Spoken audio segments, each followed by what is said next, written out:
श्रीराम श्रीराम श्रीराम श्रीराम श्रीराम श्रीराम श्रीराम श्रीराम श्रीराम श्रीराम श्रीमन्महागणाधिपतये नमः। श्री सरस्वत्यै नमः। श्री गुरुभ्यो नमः।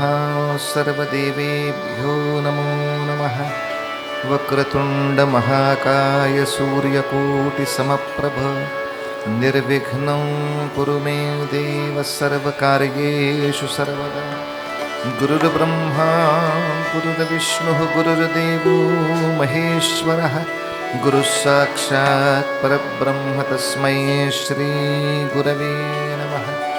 मूकं करोति वाचालं पंगुं लंघयते गिरिं यत्कृपात्तमहं वन्दे परमानन्दमाधवम्।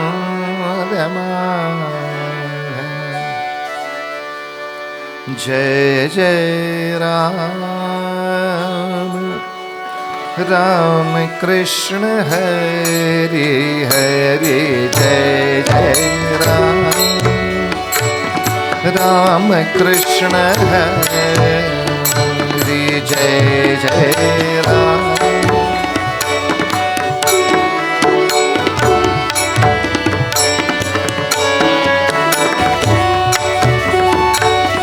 राम कृष्ण हरे। जय जय राम राम गोवर्धन धर गोपालन रत गोवर्धन धर गोपालन रत गोकुल संकटहारे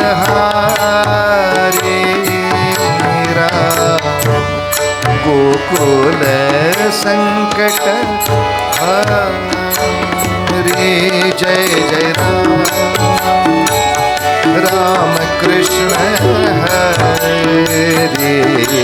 जय जय राम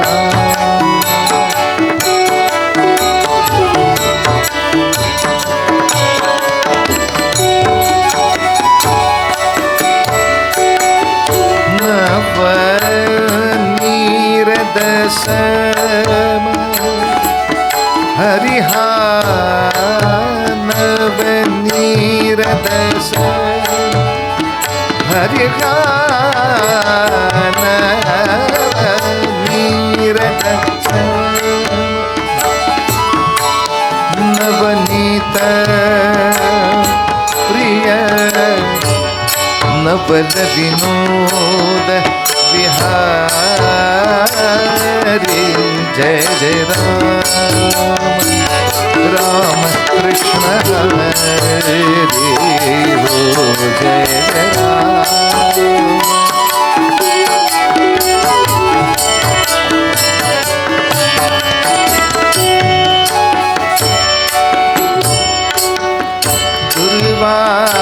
दुर्वासोनुत दुःख विमोचक दुर्वासोनुत दुःख विमोचक दुर्जन संगमहारी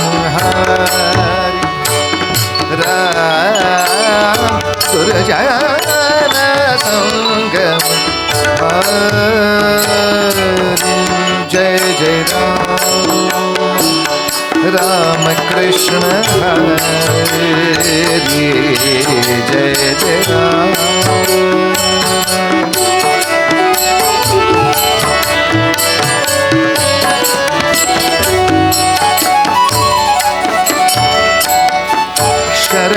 शरणागत दीना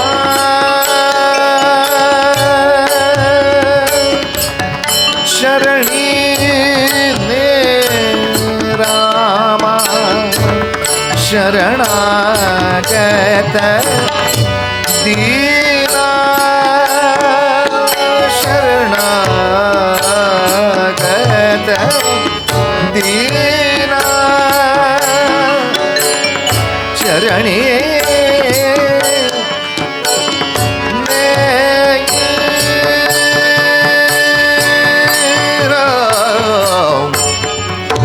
शरणागत दीना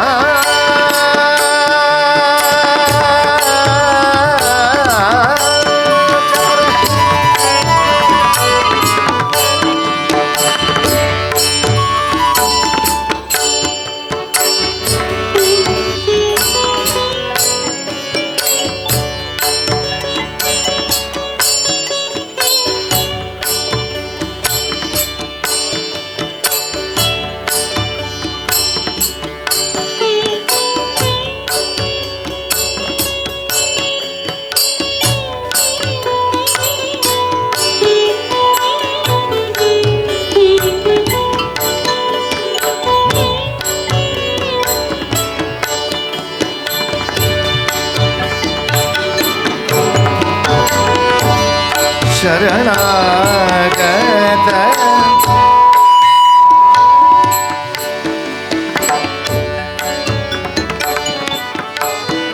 दीना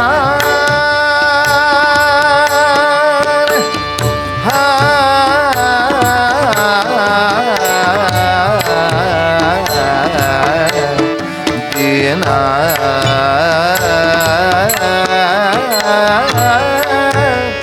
दीना चरणी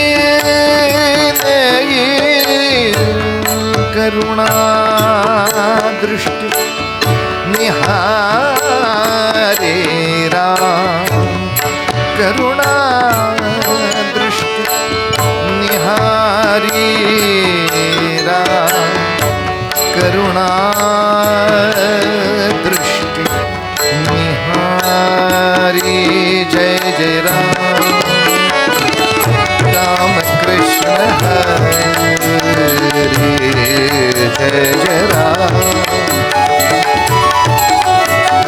जय जय राम जय जय राम जय जय राम जय जय राम जय जय राम जय जय राम राम कृष्ण हरे जय जय राम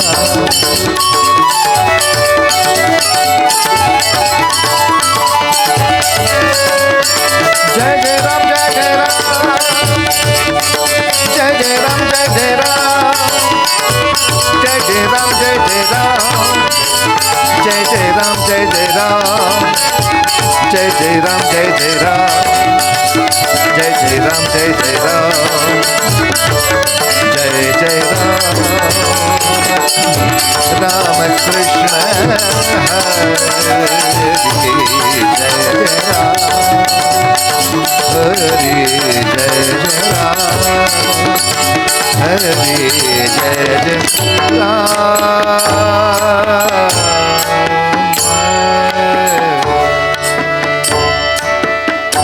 रूप पाहता लोचनी रूप पाहता लोचनी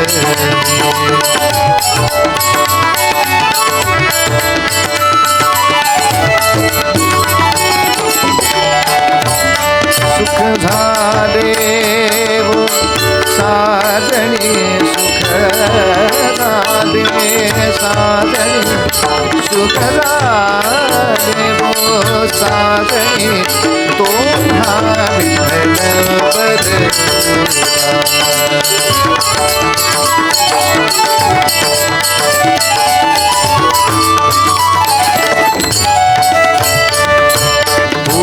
माधव बरवा माधव बरवा तोहा माधव बरवा तोहा माधव बरवा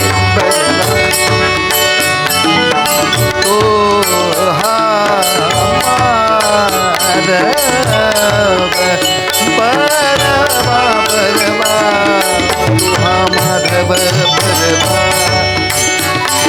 विठ्ठल बरवा तो हा माधव बरवा तो हा विठ्ठल बरवा.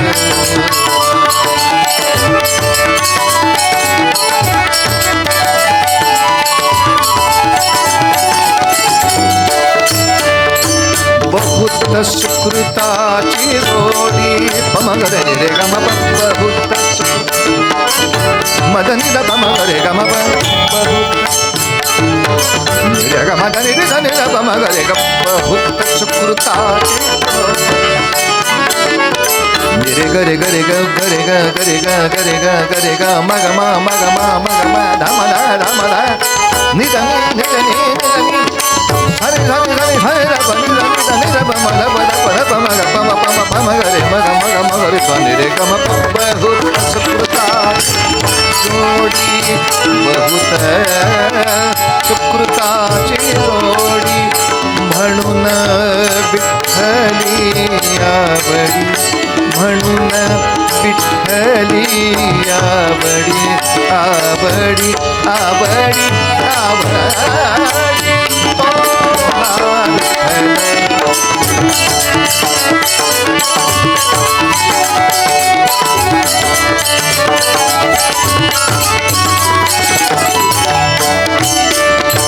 सर्व सुखाचे आधार सर्व सुखाचे आधार सर्व सुखाचे हार्मोनियम की जय.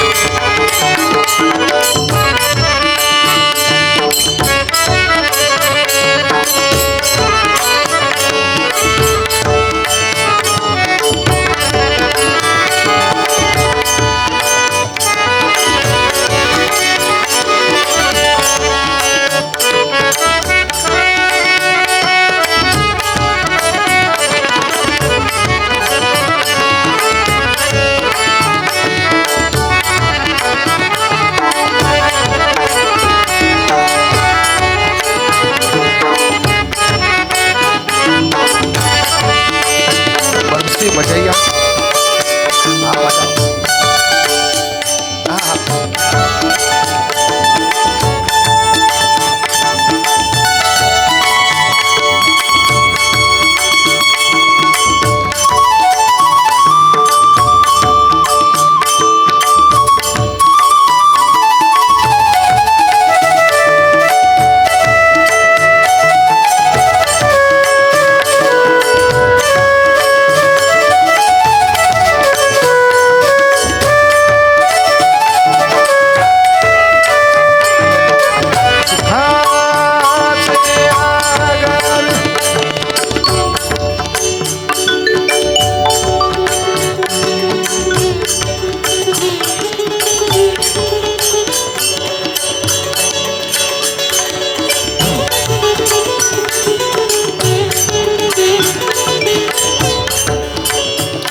सर्व तुकाचे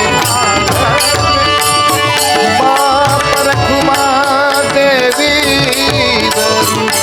बाप रखुमा देवी बरु बाप रखुमा देवी बाप रखुमा देवी बरु सुखाचे आगरू बाप रखुमा देवी बरु तो विठ्ठल बरु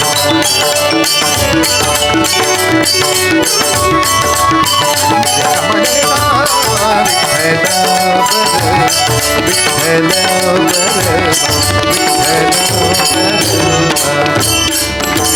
रघुपति राघव राजा राम सीत पवन सीताराम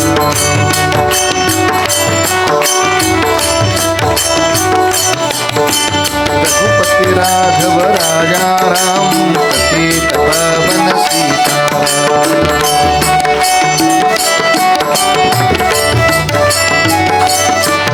रघुपति राघव राजा राम पतित पावन सीताराम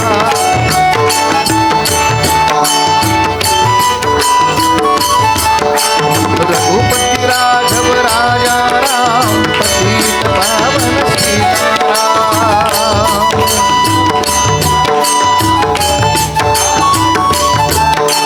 रघुपति राघव राजा राम पतित पावन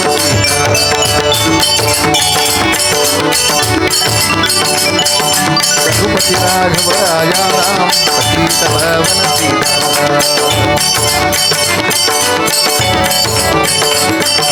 रघुपति राघव राजा राम पतित पावन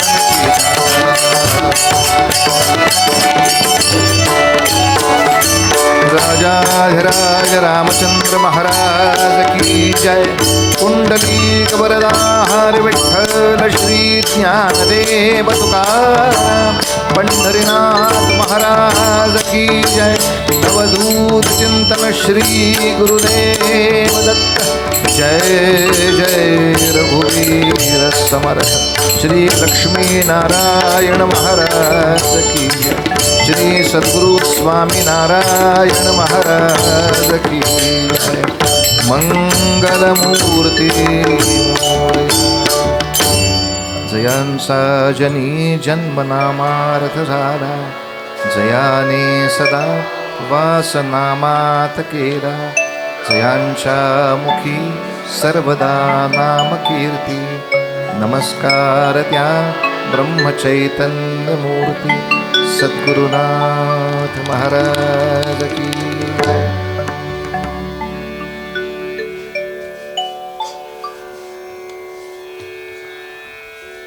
गोविंद गोविंद गोविंद गोविंद गोविंद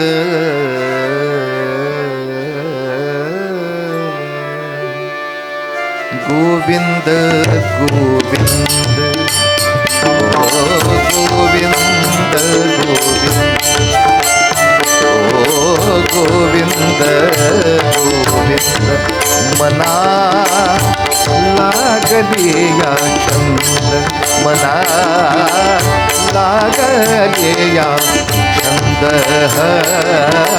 गोविंद गोविंद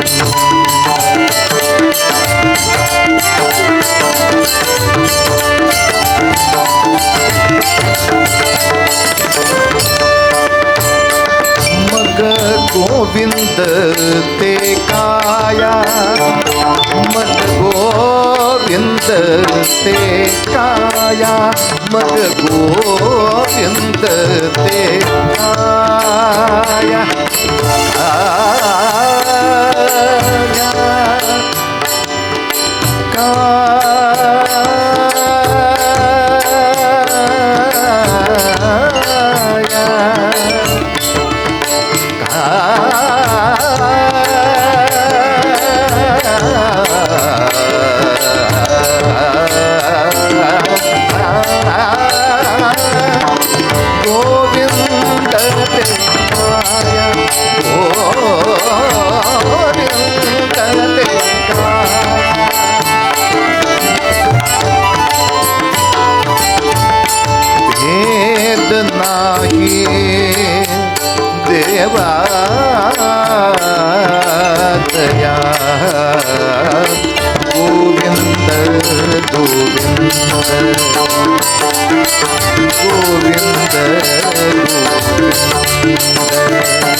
आनंद ले आनंद ले आनंद ले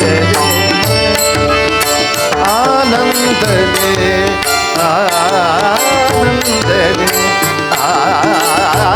आनंद ले मन प्रेमे पाझरती लोचन प्रेमे पाझरती लोचन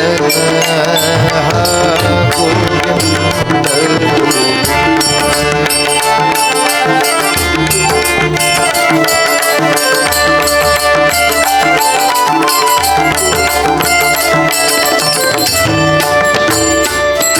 तुका म्हणे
व्यवहारामध्ये इंजिन एक असतं आणि डबे अनेक असतात. अशी आगगाडी चालते. बरोबर इथे सगळा नियम उलट झालेला आहे. डबा एकच आहे.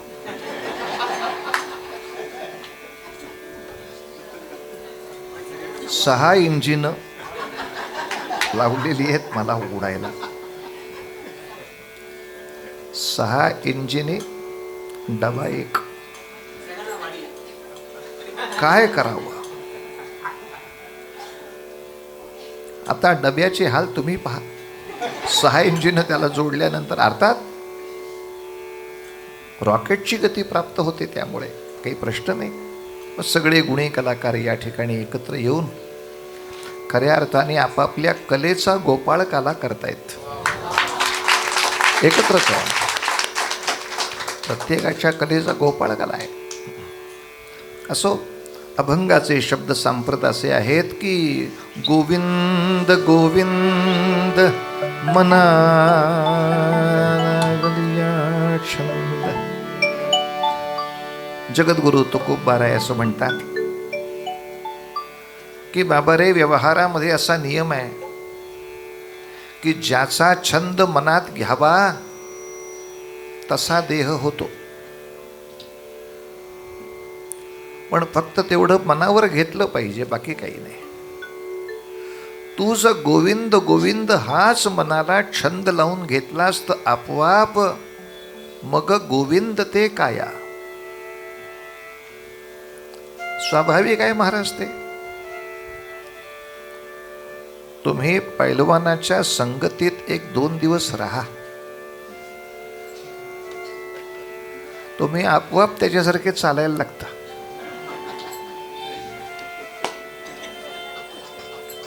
तब्येत असो नसो, संगत कोणाची? आपल्याला पैलवान व्हायचा हा छंद डोक्यात एकदा आला की काडी असेल का ना, पैलवानच, काडी पैलवान माणूस आहे.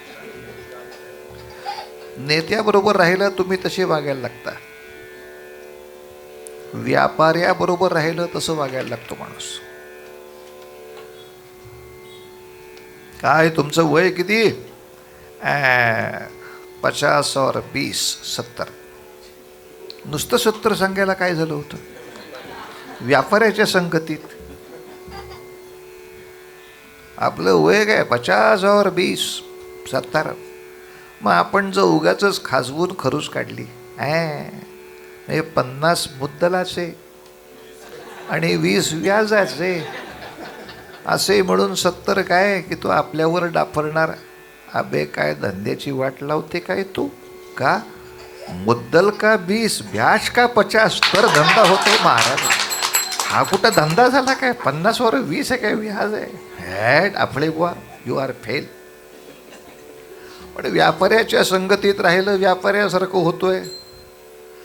मग कृष्णाचा छंद घेतल्यावर त्याच्यासारखं का नाही होता येत? जर बाकी सगळा व्यवहारामध्ये आपल्याला हा अनुभव आहे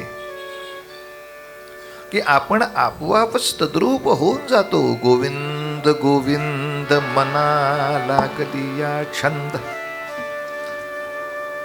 आता बाकीच्या छंदांची एकदा यादी काढा. उत्तम उत्तम खाणे हाही छंद आहे. तेवढ्यासाठी आई ग, लस्सी त्र्यंबकेश्वरला चांगली मिळते. इथनं 25 किलोमीटर स्कूटरवर जाता येते.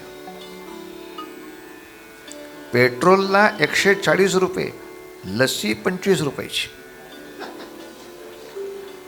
त्याला पर्याय नाही. छंद छंद छंद छंद. अर्थात एक चांगलं खाण्याचं असलं तर जरा तरी परवडलं. बाकीचे छंद न सांगण्यासारखेच आहेत. काय पत्त्याचं आहे, अलीकडं ते गणितच झालंय. रम आणि रमी याचेही छंद. पण एकदा त्या छंदामध्ये गेला तो त्याच्यासारखा होतोय का नाही? मग हा जो अनुभव आहे, दरीचा अनुभव आहे, मग शिखराचा अनुभव नाही कसा? मग देवाच्या संतांच्या सान्निध्यात गेल्यानंतर मी तसा होणार नाही असा अविश्वास का? म्हणजे विश्वास वाईटावर दाखवतो आपण. वाईट केलं तर नक्की वाईट होणार. नाही तर सांगा मला, भूताबद्दल सुद्धा सगळ्यांनी ऐकलंय आणि देवाबद्दल सुद्धा ऐकलंय. प्रत्यक्ष पाहिलेलं सहसा कोणी नाही. 1% सुद्धा माणसं नाही ज्यांनी प्रत्यक्ष भूत बघितलंय किंवा ज्यांनी प्रत्यक्ष देव बघितलाय. देवाबद्दल ऐकलंय, भूताबद्दल ऐकलंय. विश्वास कोणावर? भूतावरच विश्वास. जरा रात्री 7-7:30 स्मशानाजवळनं निघाला पठ्या,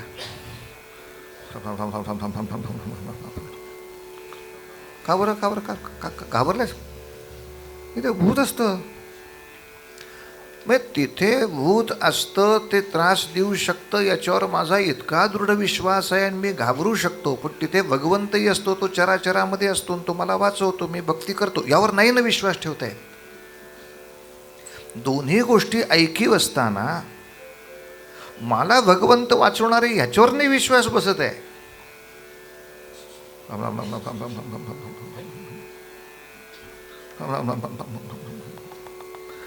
आणि त्या स्मशानाजवळनं जाताना त्या स्मशानामध्ये जी सगळी वेगवेगळ्या चिता असतात, काही ठिकाणी थडगी असतात, त्याला वाळण्यासाठी कापडं घातलेली असतात. त्यातलं जे एखादं कापड हल्लं,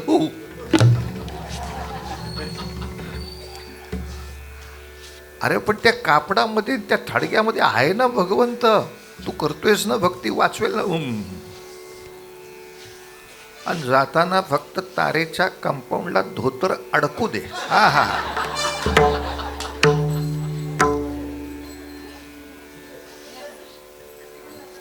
सगळं धोतर तिथं सोडून चालला का नाही घरी सांग.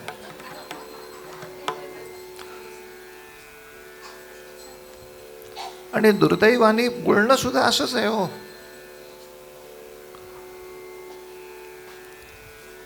भगवंताला मी पाहिल्याशिवाय त्याच्यावर विश्वास ठेवणार नाही. ज्याचा मला अनुभव नाही त्याच्यावर मी विश्वास ठेवणार नाही.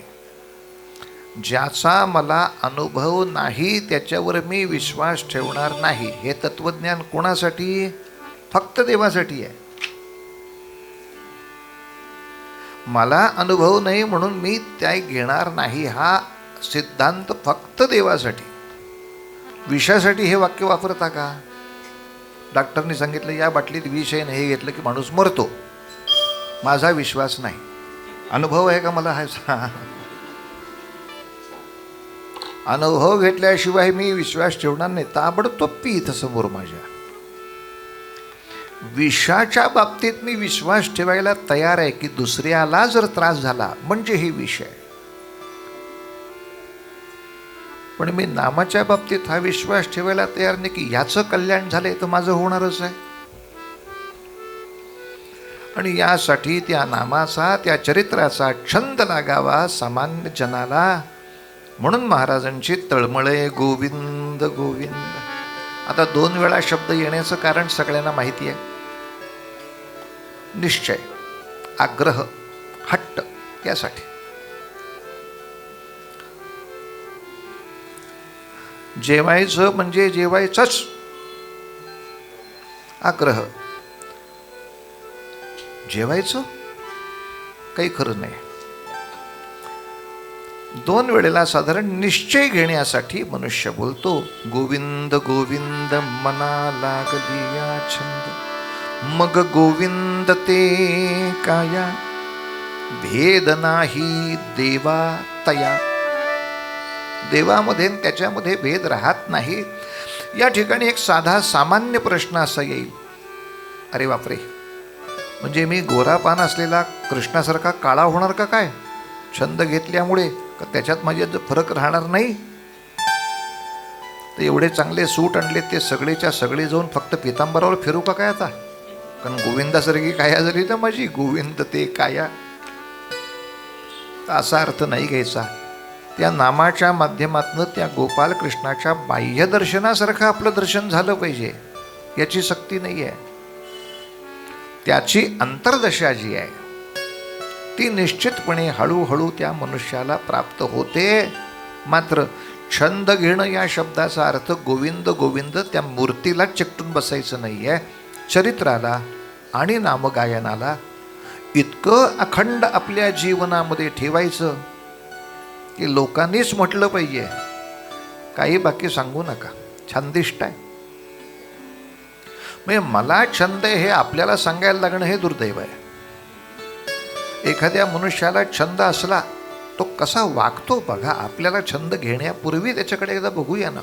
इतर छंदाचे किती लोक आहेत. तो क्रिकेटचा छंद आता अलीकडे तो भयानक आहे. ते गल्लोगल्ली क्रिकेट.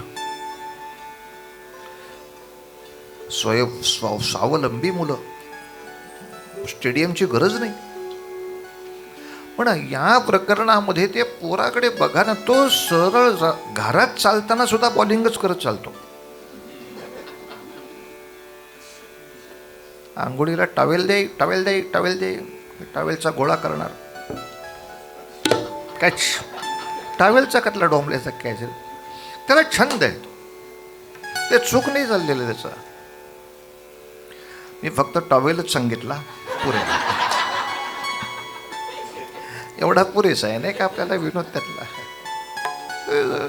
बॉलिंग करत जाणार, कुस्तीवाला मस्ती करत जाणार. पुढे दारुडा वगैरे आहेतच लोक. काही लोकांना वाचनाचाही एक चांगला छंद असतो बरं. तो मात्र जपायला हरकत नाही असं आहे. चांगलं वाचावं, मात्र त्याच्यातही विवेक आहे. काही वेळेला आपण सगळे नातेवाईक एकत्र गप्पा मारायला बसलो असतं, हे येणं वाचत बसतं. आणि मग समोर काहीतरी त्याच्यात प्लेट आली, इकडं खातोय इकडं वाचतोय, इकडं खातोय इकडं वाचतोय. प्लेट संपली आणि मग विचारणार काय दिलं होतं ग. पोस्ट कार्ड दिली होती खायला, खाल्लीत ना कागद. वाचनाचा छंद असावा हे कितीही जरी चांगलं असलं तरी कोणत्याही छंदाला व्यवहाराचा विवेक पाहिजे, यात संशय नाही. आणि यासाठी एक दोन दृष्टांत खूप छान. जेव्हा लंकेच्या राम रावण युद्धामध्ये लक्ष्मणाला शक्ती लागली, इंद्रजिताने घोर आघात केला, जवळजवळ बेशुद्ध पडला लक्ष्मण. आणि आता संजीवनी नावाची वनस्पती आल्याशिवाय तो काही उठत नाही. मग म्हणले कुठे संजीवनी मिळेल, मेडिकलचा पत्ता द्या. आणि त्या मेडिकलचा पत्ता असा दिला, आहे द्रोणागिरीवरी संजीवनी प्राणदान देईल ती. द्रोणागिरी नावाच्या पर्वतावरती आहे. हा पर्वत कुठं आहे? हिमालयात आहे. आपण बसलोय लंकेत आणि हा मेडिकलचा पत्ता दिला ना त्यानं. आहे द्रोणागिरीवरी संजीवनी प्राणदान देईल ती. पण अशक्य वाटे मला, अशक्य वाटे आमा. रवी उदया पूर्वी कैसी येईल थे. राम राम हरे हरे राम राम राम राम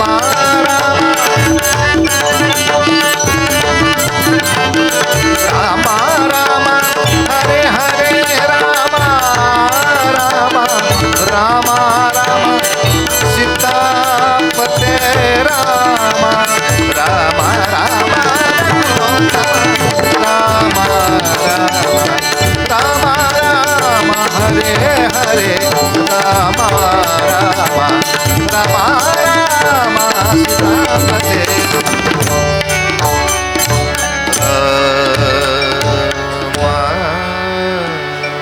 आहे द्रोणागिरीवर. आणि ती संजीवन आणण्यासाठी मारुतीरायाने उड्डाण केलं केलं केलं. द्रोणागिरी उचलला आणि परत जेव्हा निघाले तेव्हा असा एक प्रसंग तुलसीदास महाराज सांगतात की भरताने आकाशात पाहिलं. तो अयोध्येच्या नंदीग्रामात बसला होता. हा कोण बलाढ्य आणि हाती हा काय घेऊन चालला. यासाठी पड्डीशी बाण मारला आणि मारुतीरायाला खाली येणं भाग पाडलं. आणि खाली जे येऊन बघतात चकित झाले मारुतीराय. रामा तुम्ही इथे? तेव्हा भरत म्हणाला, रामा नाही, रामा तिकडे, आम्ही भरत. काय सांगता? अहो तुम्हाला पाहिल्यानंतर मला प्रभू रामचंद्रांच्या बरोबर असल्याचा, त्या सहवासाचा इतका भास झाला आणि आश्चर्य वाटलं की मी एवढ्या लवकर कसा पोचलो रामांपाशी. कसे काय हो एवढे रामासारखे? उत्तर एकच, मना लागली या. म्हणजे रामाचं चिंतन इतकं झालंय की रामरूपच काया. आपण अनेक महापुरुषांच्याकडे किंवा सामान्य जनांकडे सुद्धा पहा, त्यांचं जे उपास्य दैवत असतं त्याचा त्यांच्या मनाला अत्यंतिक छंद जर लागला, हळूहळू ते त्याच्यासारखे दिसायला लागतात. म्हणजे अगदी भौतिकतः सुद्धा बरेचसे दिसायला लागतात. आणि दुसरा एक सुंदर दृष्टांत पुराणाने दिला की भगवान विष्णूंचं जे कार्य आहे ते विनाशायच दुष्कृताम या पद्धतीचं, परित्राणाय साधूनाम या पद्धतीचं, म्हणजे सात्विक कार्य आहे. जगाला चालवणं हे सात्विक कार्य आहे. सत्वाचा रंग कुठला? पांढरा. सात्विकता व्यक्त करणारा रंग आपल्या शास्त्राने पांढरा मानला. आणि भगवान शंकरांचं काम काय? विनाश करणं. म्हणजे तमोगुणाचा प्रादुर्भाव झाला. तमोगुणाचा रंग कुठला? काळा. काय अवस्था आहे? विष्णू काळा आहे आणि शंकर पांढरे आहेत. हा काय त्रास आहे?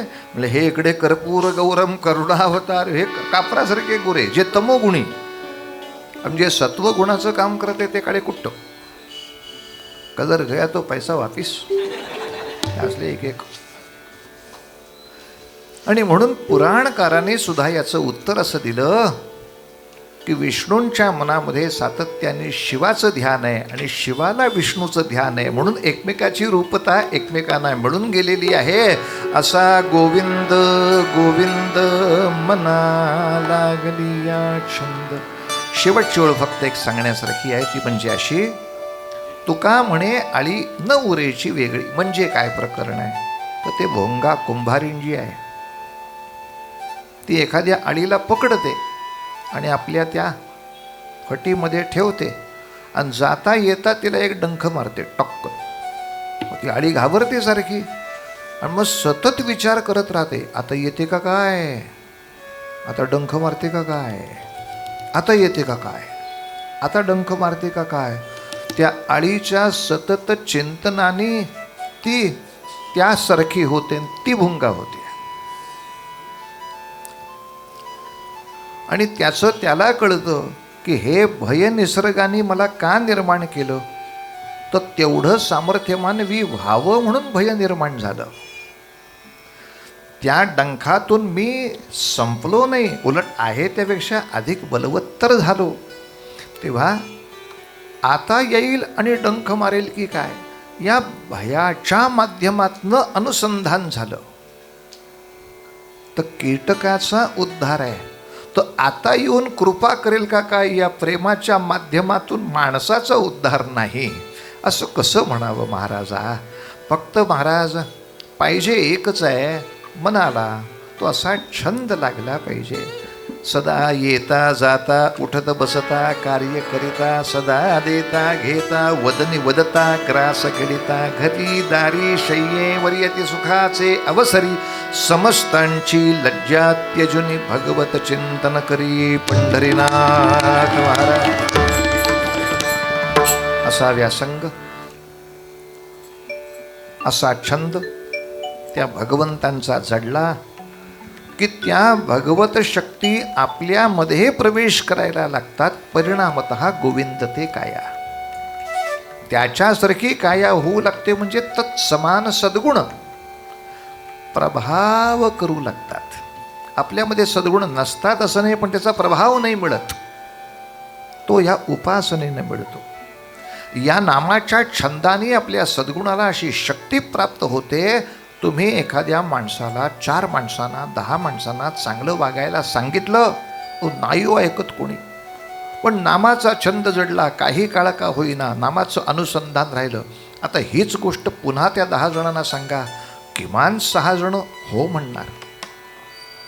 मग मगाशी पण ती गोष्ट चांगलीच होती, पण ती सांगण्यासाठी माझ्या जिभेला, माझ्या देहाला अधिकार नव्हता प्राप्त झाला, कारण माझं अनुसंधान नव्हतं राहिलं.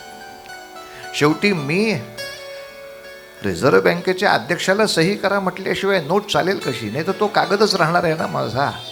यासाठी असा नामाचा छंद घ्यावा आणि नामाने जी शक्ती प्राप्त होते, याच्यामुळे अनेकांच्या मध्ये त्या सद्गुणांचं आपण पुन्हा पुन्हा रोपण करत राहावं. बस आजच्या दिवसापुरता सद्गुण कुठला तेवढंच बघूया. सद्गुणांची यादी काढली तर ही पण बरं आहे. आजच्या दिवसाचा सद्गुण कुठला, तर एकात्मता आणि लीनता. अर्थात हे एकमेकांचे साईड इफेक्टच आहेत. लीनता असल्याशिवाय एकात्मता शक्यच नाही. त्यामुळं खरं म्हणाल तर एकात्मता आणि त्याबरोबर आवश्यक असलेली लीनता. आजचा निरोप एवढाच आहे गोपाळ काल्याचा. किंबहुना ज्ञानेश्वर माऊलीसुद्धा म्हणाले, देवाच्या अगदी जवळ जायचं असेल तर काय करावं, जगा धाकुटे होईजे. मी जगात सगळ्यात धाकटा आहे असं लहान हो, की त्या भगवंताची जवळीक मिळेल. तुझी पदवी विसरून जा, तुझी व्युत्पत्ती विसरून जा, तू सगळ्यांमध्ये धाकटा आहे असं कल्पना करून त्या देवापाशी जा. तई जवळीक माझी. तेव्हा नुसते पोहे माणसांना एकत्र यायला का भीती वाटते याचं कारण आहे. त्यांना वाटतं की आपलं स्वतंत्रपणा हरवेल का काय,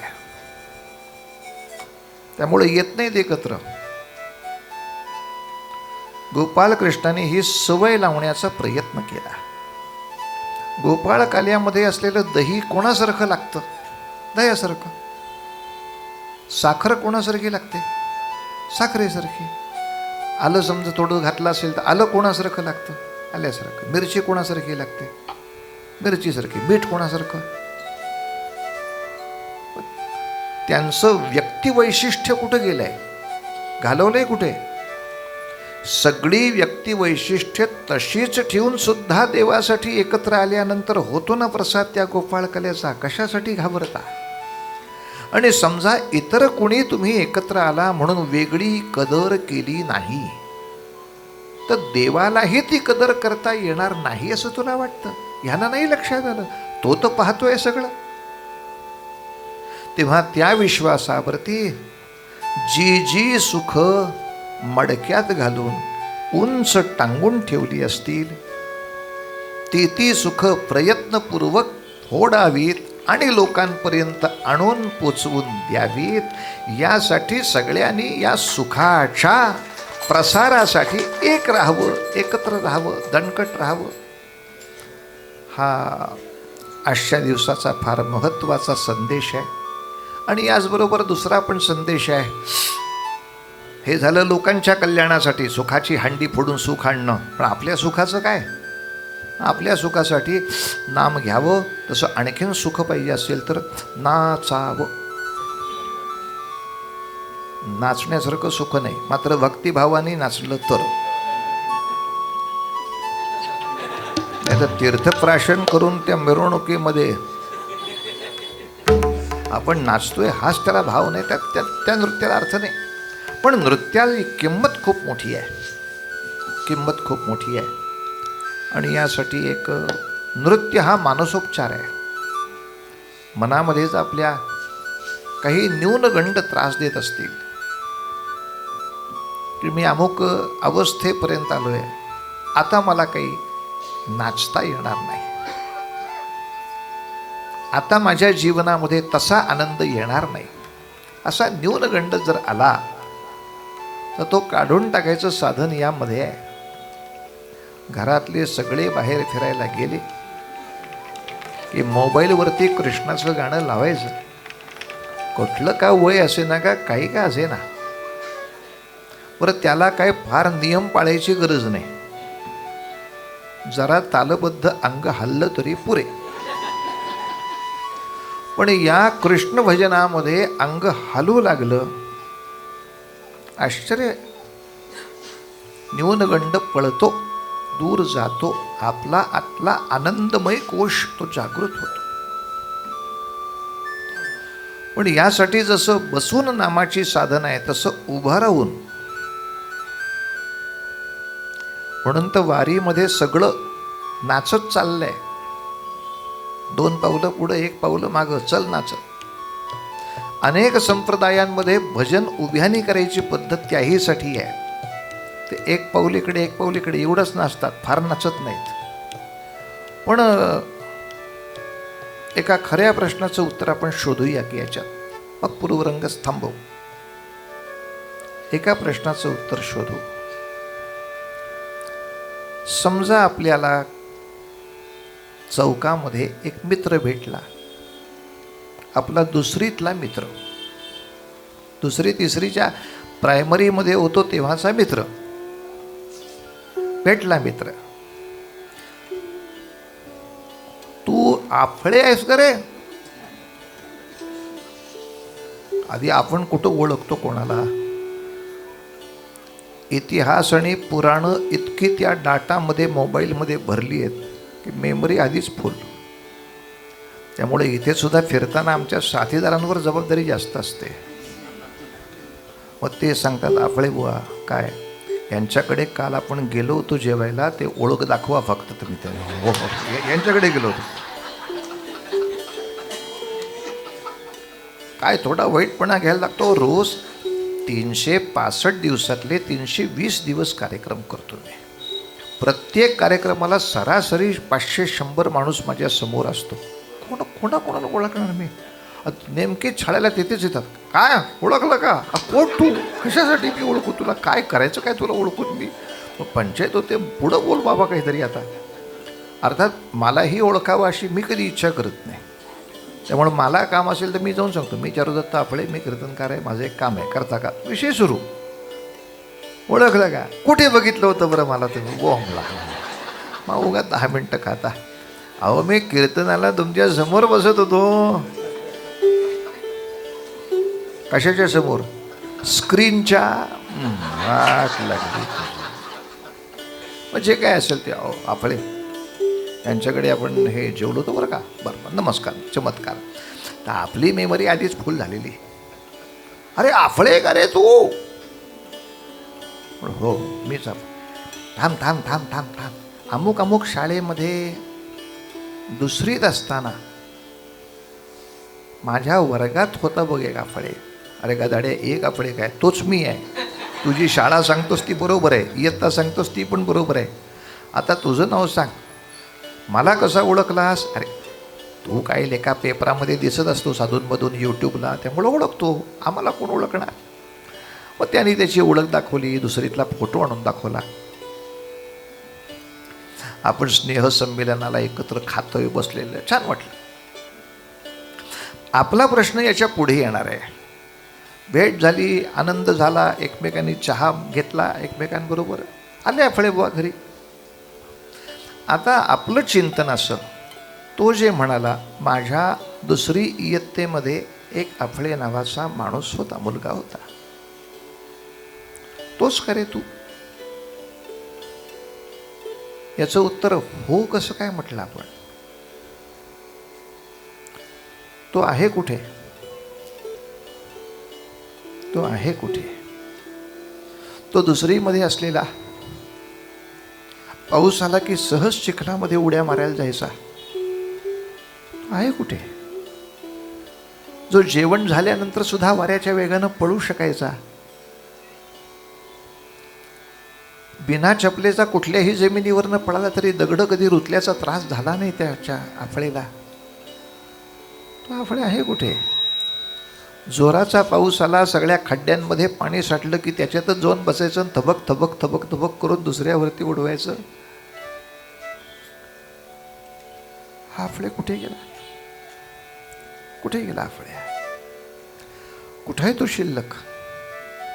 त्याला आता मी माझ्या इतक्या आतल्या कपाटामध्ये दाबून टाकलाय. मीच बजावलं, अरे आपल्या आता 10वी पास झालं, आता असं नाचायचं नाही बरं, चिखलात जाऊन बस आतमध्ये. कधीतरी अशी भजनाची संधी मिळाली, वारीमध्ये नाचू का, की आपणच घातलं दुसरं कुलूप. आता MA झालास तू, आता वेड्यासारखं रस्त्यावर नाचतात का? पायाला कुठे खडाबडा बोचला, झाली जखम, झालं गँग्रीन, केवढ्याला पडेल? बसला बुवा गप. घरी गणपती उत्सव, आहा हा हा हा हा. आता गणपतीच्या मिरवणुकीमध्ये येतोच नाचायला. आम्हीच कुलूप घातलं. आता 2 पोरांचा बाप झाला, शोभतं का तुला नाचणं? हे पद्धत आहे का? आपलं शिक्षण काय झालं बाळा? ती सगळी कुलप, ती सगळी ओझी एका मागे एक आपणच आपल्या डोक्यावर घेतली, आपणच आपल्या हाताने कुलप घातली आणि तो आनंदाचा ठेवा जो होता त्या आनंद स्वरूपाला असा बंद करून टाकला. खरंच पळत पळत पळत पळत आईकडे येणारी आणि सागरगोटे घेऊन जाणारी ती मुलगी राहिली आहे का आता? फुलांची पटकन आरास करणारी छोटंसं चित्र काढून बाबा बाबा बाबा बघ कसं मस्त फुलदाणी काढली आहे, ती मुलगी राहिली का आता? कुठे गेली ती? कोणाची काय मंगळागौर असे ना रात्र रात्र नाचणारी, धुडगूस घालणारी ती मुलगी गेली कुठे? गेली कुठेच नाही. तिला मी कुलपात घातलं, मी आत आत दाबून टाकलं आणि पुन्हा शिक्षणाचंही कुलूप घातलं. तुला येतंय का नाचता? काय कथ्थक शिकलीस का भरतनाट्यम शिकलीस का कथकली शिकली? कशी नाचणार तू? या सगळ्यातून सोडवण्यासाठी कृष्णाची रासलीला आहे. मस्त गोपाल कृष्णाच्या भजनाचं ते प्रकरण मोबाईलवर लावावं आणि कशाचंही बंधन ठेवायचं नाही. डोक्यावरची ओझी पहिली फेकून द्यायची. मी PhD आहे, गेलं खड्ड्यात. मी बाप आहे का माय आहे, गेलं खड्ड्यात. माझं वय 60 आहे का 80 आहे, गेलं खड्ड्यात. आता कृष्ण आणि मी आहे, आता कृष्ण आणि मी आहे. 2 पावलं जरी इकडची तिकडं तिकडची इकडं हलवली ना महाराज, हा हा हा हा, आनंदले मन प्रेमे पाझरती लोचना. तो जो कृष्ण सहवासाचा आनंद मिळतो. खूप लोक अशा त्या काल्याच्या कीर्तनाला नावं ठेवतात हो. कारण काल्याच्या कीर्तनात प्रथा अशी आहे की अशा लाह्या उधळायच्या आणि जमिनीवर पडलेल्या वेचून खायच्या. काय हे प्रसादाचा अपमान नाही का होत? अरे म्हणलं झांप्या, हे कशासाठी आहे तेच तुला कळत नाहीये. मुळात गोपाळ कलेचं कीर्तनच मला माझं लहानपण परत मिळवण्यासाठी आहे. लहानपणी कसे खात होतो आपण, तसंच पटकन. आणि ते माती भीती लागल्यामुळे काही वाईट होत नसते. आपण फार लाड केल्यामुळं फार आजारी झालोय. पूर्वी कारटे मुठमुठ नुसती माती खायची, चांगली कॅल्शियम मिळत होतं मेल्याना, हाडं मुडत नव्हती. खडू खायची कारटी. तुम्ही किती रागवा, ते मिळत होतं ना त्याला कॅल्शियम. असं काय करता? तेव्हा ते माती लागलेलं असलं तरी काही होत नाही महाराज. लाह्यांना माती नाही, आपलं बालपण लागलंय, तेच वेचून घ्यायचं. रंगत रंगत जाऊन आपण परत कधी घेऊ का? आयुष्यामध्ये देहाला U-टर्न नाही, मनाला आहे ना, वृत्तीला आहे. आपण पुन्हा 5 वर्षाचे होऊ शकतो, आपण पुन्हा 6 वर्षाचे होऊ शकतो, कृष्णाबरोबर नाचू शकतो, कृष्णाबरोबर गाऊ शकतो, बरं कुठल्याही बंधनाशिवाय आनंद घेऊ शकतो. असं आनंदमय जीवन होणं, ही परिस्थिती त्या गोविंदाच्या छंदामुळे तुला मिळणार आहे महाराज. आणि यासाठीच काही कृष्णलीलांचं श्रवण करूया आणि त्या गोविंदाच्या भजनामध्ये काही आनंद क्षणाचा सराव करूया. आज वर्गपाठ समाप्त, आता उद्यापासून गृहपाठाला सुरुवात. हे सगळं आपल्याला घरी कसं करता येईल याचा वेळेचं अंदाजपत्रक लावून सराव करत राहायचं. आपोआप ते येणार, नक्की येणार. गोविंद गोविंद गोविंद गोविंद मना लागले या मना लागले या छंद गोविंद गोविंद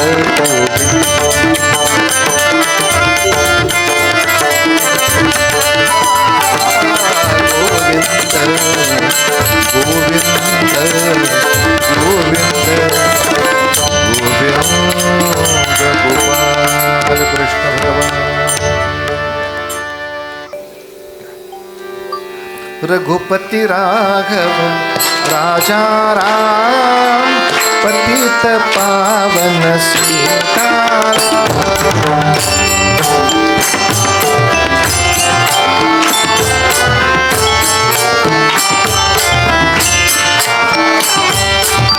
रघुपति राघव राजा राम पतित पावन सीताराम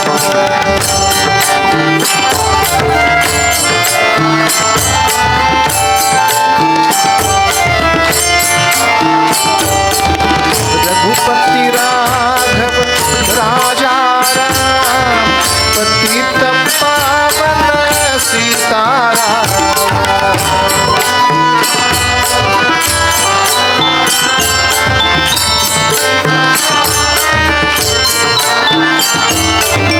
रघुपति राघव राजा राम पतित पावन सीताराम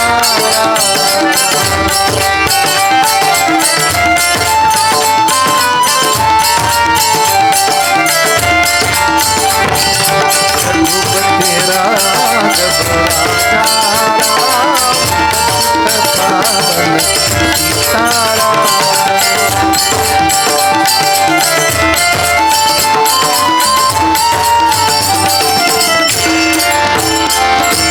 राजा रामचंद्र महाराज की माझ्यानंतर म्हणायचं हरे राम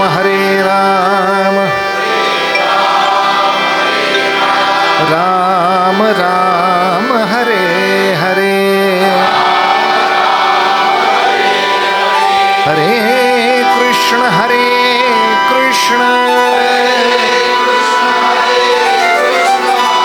कृष्ण कृष्ण हरे हरे गोपाल कृष्ण भगवान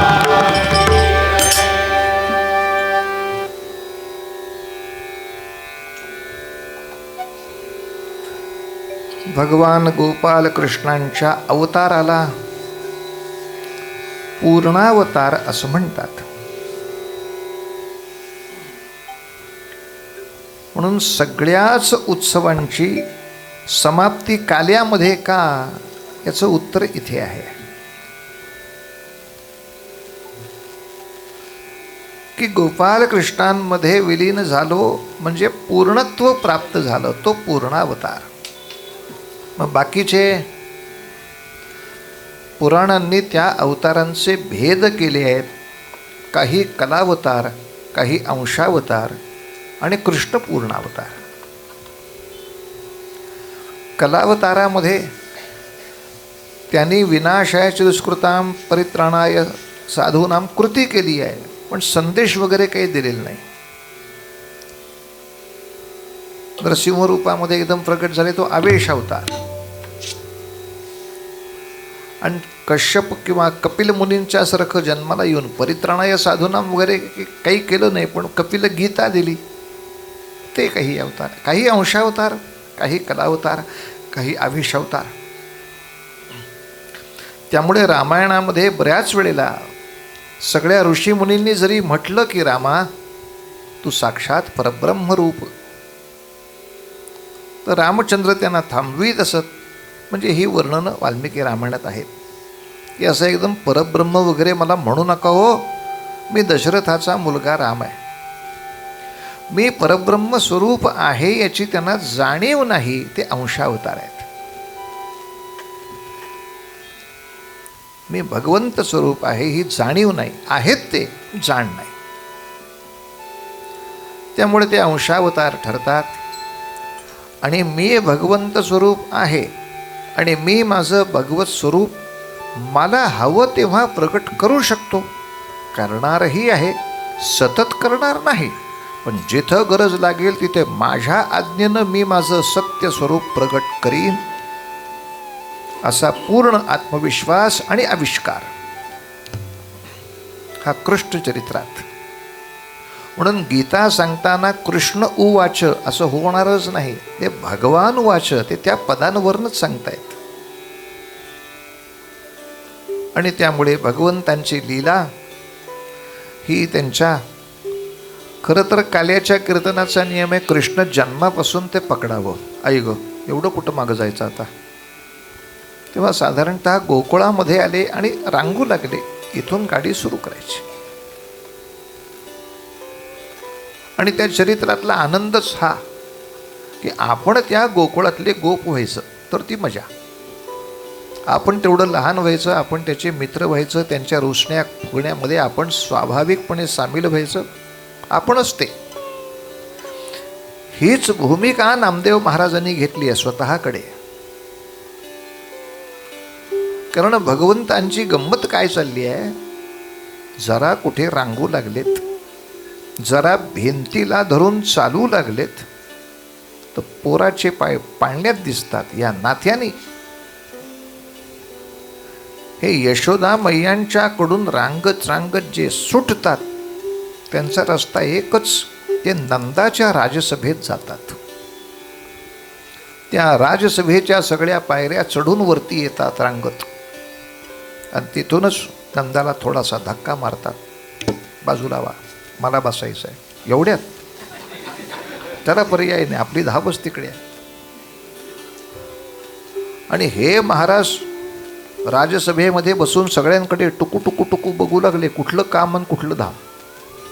सगळे माणसं सगळं विसरून जायची. आणि जेव्हा नंदबाबांनी सांगितलं, यशोदे याला बांधून ठेव बरं, आमची राजसभा होईपर्यंत हा इकडे येता कामा नाही, बांधून ठेव. आणि यशोदेनं अनेक गवळणींना सांगितलं की हा रांगत निघाला की त्याचा पाठलाग करा, आणि हा राजसभेकडे जाऊ लागला की पकडा.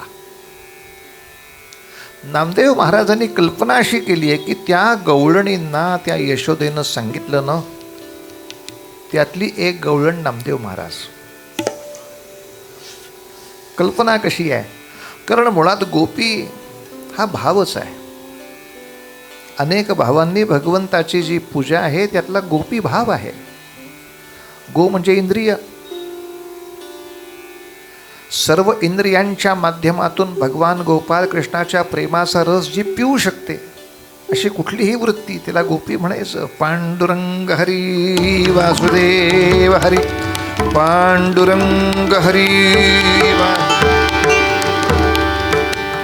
म्हणून नामदेव महाराजांनी गाथेमध्ये असं अभंग केला आहे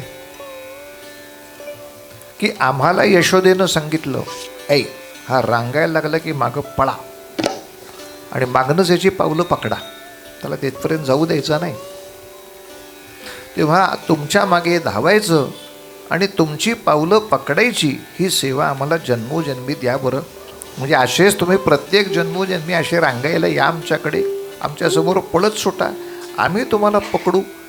मग त्या गोपींनी जेव्हा पकडला तेव्हा यशोदा मैया आलेली आहे त्या ठिकाणी. मग तिथे उखळाला बांधला, उखळलीला म्हणतात.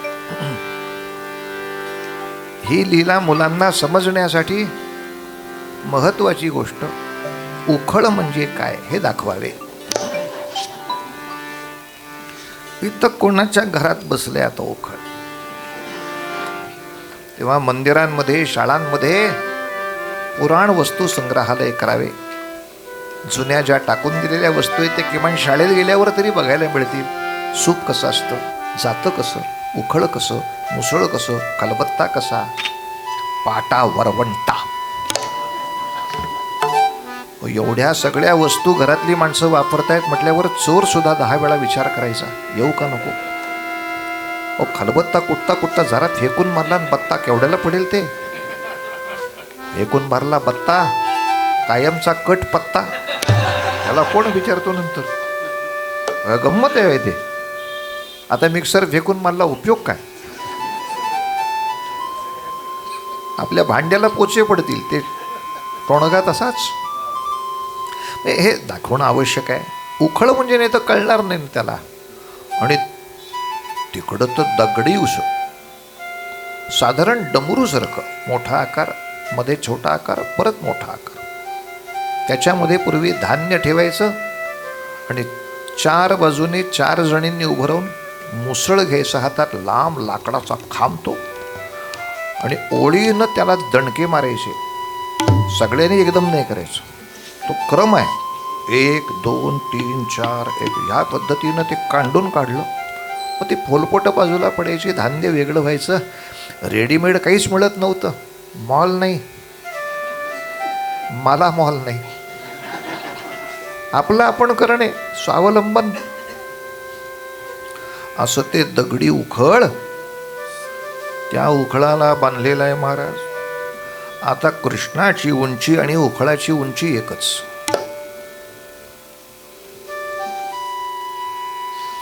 त्यामुळे उखळाचा जिथे निमुळता भाग येतो तिथे महाराजांची कंबर आली, करेक्ट उंचीचे दोघं. मग जे दोरीनं कर्कचूत बांधला त्याला. संस्कृत भाषेमध्ये दोरीला म्हणायचं दाम आणि पोटाला म्हणायचं उदर. दाम अधिक उदर, दामोदराय नमः, असा दामोदर शब्द असा. असे विष्णू सहस्रनामातल्या 1000 शब्दांचे वेगवेगळे अर्थ आहेत. अभिषेक बच्चनच्या लग्नातनं डोकं बाजूला काढलं म्हणजे सापडतील. नाही तर अजूनही ऐश्वर्या राहायचं लग्नाच्या ड्रेसचे किती पैसे गेले, तुला काय करायचे? तुझे 5 पैशाचा तुला फायदा नाही, तोटा नाही.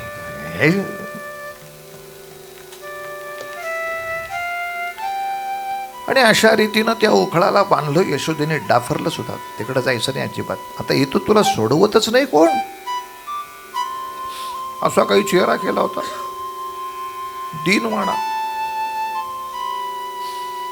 मला बांधून ठेवलं. बलराम समोरच होते. असंच पाहिजे तुला दादा, तुम्ही सुद्धा. आपलं ठरलंय पुढल्या निवडणुकीत एकत्र काम करायचं. एकदम डायरेक्ट विरोधी पक्ष घेऊन माझ्याशी बोलताय रोज. माझा बरोबर आहे काय पद्धत आहे? दादा तुम्ही सुद्धा. असं नाही राजकारणात दादागिरी करायची. असंच पाहिजे तुला. दटावून आई निघून गेली. बलराम दादा बाकीच्या गोपांना घेऊन तिकडे खेळायला निघून गेले. हे एकटेच उखळापाशी. काय करता येईल? तो दीनवाणा चेहरा फक्त आई समोर होती तोपर्यंतच. ती गेली म्हटल्यावर एक जो दणका दिला ते उभ्याचं उखळ आडवं झालं. आता 2 चाकच मिळाली. म्हणजे ज्याला बांधल्यामुळे हे महाराज जाणार नाहीत वाटलं होतं, ते उखळ घेऊन बागेत गेले फिरायला. मस्तपैकी काय मूर्ती असेल. हाय हाय हाय हाय.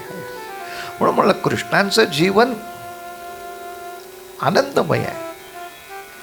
तिथे उगाच अनुकरणाचे धाडपड करू नये. आपल्याला 35व्या वर्षी दळणाचा डबा घेऊन येता येत नाही. ते वय वर्ष 5 असताना लोखंड दगडाचं उखळ ते घेऊन आले. मस्तपैकी बागेमध्ये 3-4 फेऱ्या मारल्या. गरगर गरगर गरगर गरगर गरगर. मस्त फिरतंय उखळ, मस्त. पण अशा नुसत्या फेऱ्या मारण्यात गंमत नाही. बोगद्यातनं गाडी नेली पाहिजे. व्हेर इज बोगदा. ते 2 वृक्ष समोर दिसले. याच्यामध्ये जागा कमी आहे. हा बोगदा उत्तम. भरभर पडताना बोगद्यातनं पुढे गेले. गाडी अडली. अरे देवा, माघार घेणं आपल्याला जमत नाही. मग काय करायचं? जरा जोर लावल्याबरोबर दोन्ही वृक्ष कडकड कडकड कडकड कडकड कडकड कडकड कडकड मोडून गेले. आता झाडं मोडल्याचा आवाज आल्याबरोबर पुन्हा राजसभा बरखास्त. हे येत होते तेव्हाही बरखास्त, हे बाहेर पडले तिथेही बरखास्त. अरे पळत आले सगळे. फांद्या बाजूला करतायत, पानं बाजूला करतायत. खाली अडकलं का काय पूर्ण? काय झालं बरं? पळता येणार नाही. उखळ बांधलंय त्याला. काय झालं असेल? आणि सगळी पानं बाजूला केल्यानंतर नामदेव महाराज म्हणतात, तिथे भगवंतानी आम्हा सगळ्या गोपींना, आम्ही ज्या गोपी त्याला पकडत होतो ना, आम्हा सगळ्या गोपींना शंख चक्र गदा पद्मास चतुर्भुज स्वरूपात दर्शन दिलं आमच्या कृष्णाने. काय नामदेवांचा भाव आहे, ते गोपी आहेत तिथले. आम्हा सगळ्यांना त्यांनी दर्शन दिलं, आश्वासित केलं. अशा झाडांच्या फांद्याखाली मारायला मी आलो नाही, जन्ममृत्यू माझ्या हाती आहे, काळजी करायचं राहत नाही, पण त्यांनी आश्वासित केलं. तेव्हा ही सगळी कथा नामदेव महाराजांनी ज्या अभंगामध्ये लिहिली, तो नामदेवांचा प्रसिद्ध अभंग आहे. त्याला खरं गवळण म्हणतात. ते गवळणीच्या रूपामध्ये सांगतायत की कृष्ण धावतायत आणि मी गवळण, मी त्यांच्या मागे धावतीये. पण हा रांगणारा, धावणारा, भिंतीला धरून चालणारा, खांबाच्या मागे लपत पळणारा कोण आहे हा? परब्रह्म निष्काम तो हा, परब्रह्म निष्काम तो हा, परब्रह्म निष्काम असलेलं हे परब्रह्म आहे. परब्रह्म निष्काम तो हा, गवळिया घरी तो हा, गवळिया घरी वाक्या बाळे अंधू कृष्ण, वाक्या बाळे अंधू कृष्ण नवनीत चोरी तो हा, परब्रह्म निष्काम, परब्रह्म निष्काम.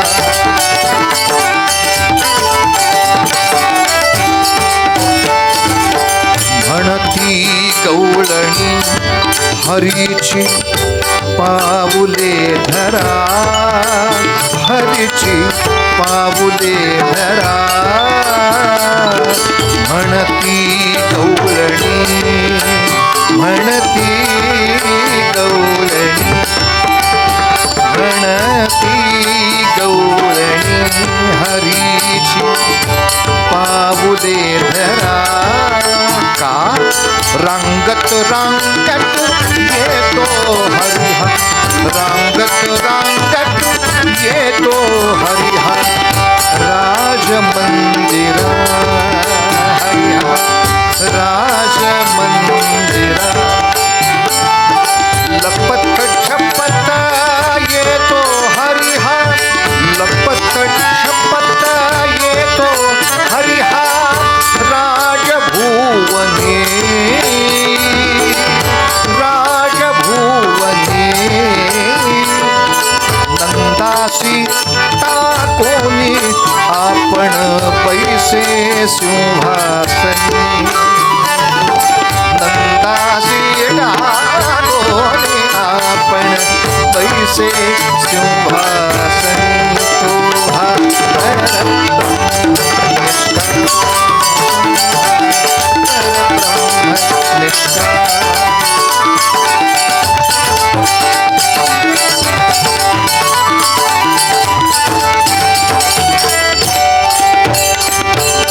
सापडला देवा हरिहा, सापडला देवा हरिहा, सापडला देवा.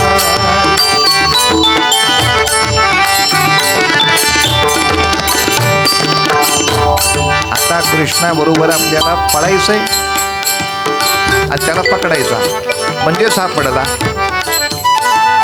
इकडून पळायचं, इकडून पळायचं, इकडून पळायचं, इकडून पळायचं, इकडून पळायचं, इकडून पळायचं, सापडला असं पकडायचा. निर्या का मामा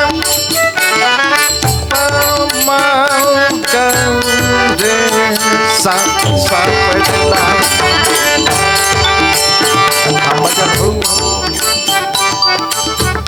तरी पळतय मेला. नेरे का मधा मधा गमा रे ग नेरे, नेरे गा मवा पमा मग गरे देसा. सापडला हरिहा, सापडला.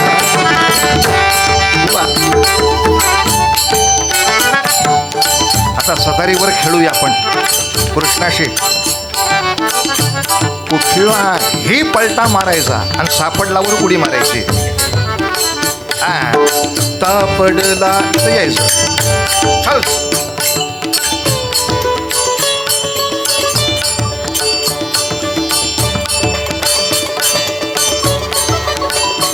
शाबाश. पळतोय पळतोय कृष्ण.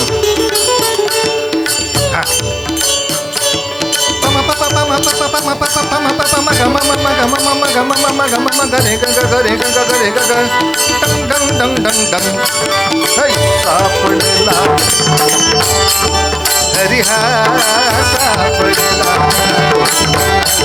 हर्षद ह्या खेळून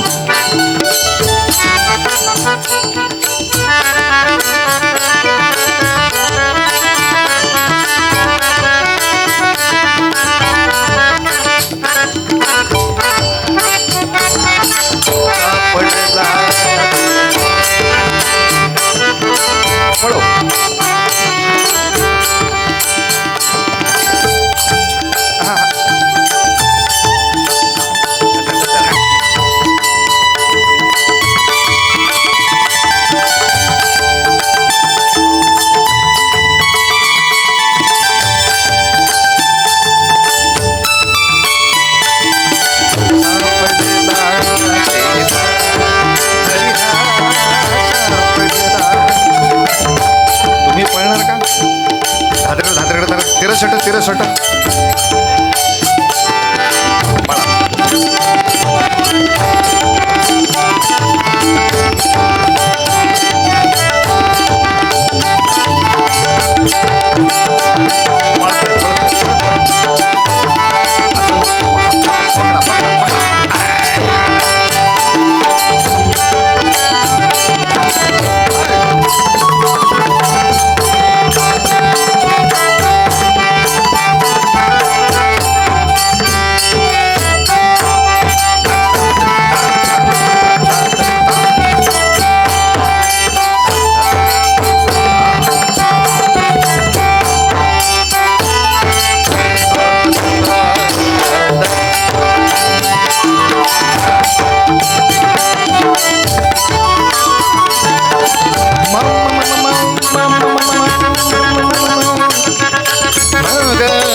बाजूला केल्यावर काय दिसलं गोपींना? शंख चक्र गदा शारंग पाणी. शंख चक्र गदा शारंग पाणी. नामदेव म्हणतात किती जन्माचं पुण्य पाहिजे हो गोपीचा जन्म कळायला. आता मिळालाय तर आम्हाला गोकुळातनं काढू नको बाहेर. देवा बहुता कष्ट बहुता पुण्य बहुता कष्ट बहुता पुण्य सोडलो देवा देवा. अनंत पवाडे गाती तुमचे मापळती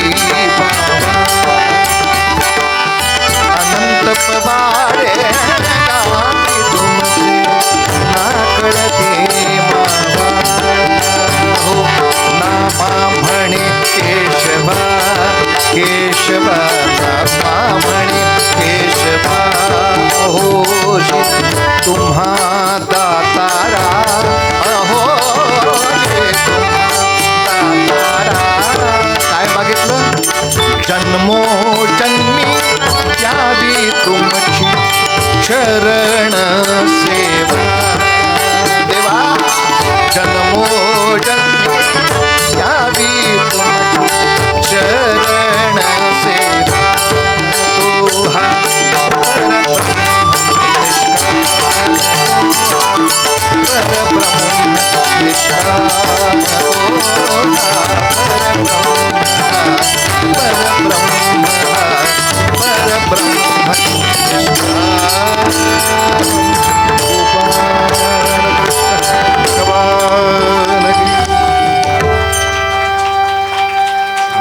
घरामध्ये खोड्या करतोय हो पठ्या.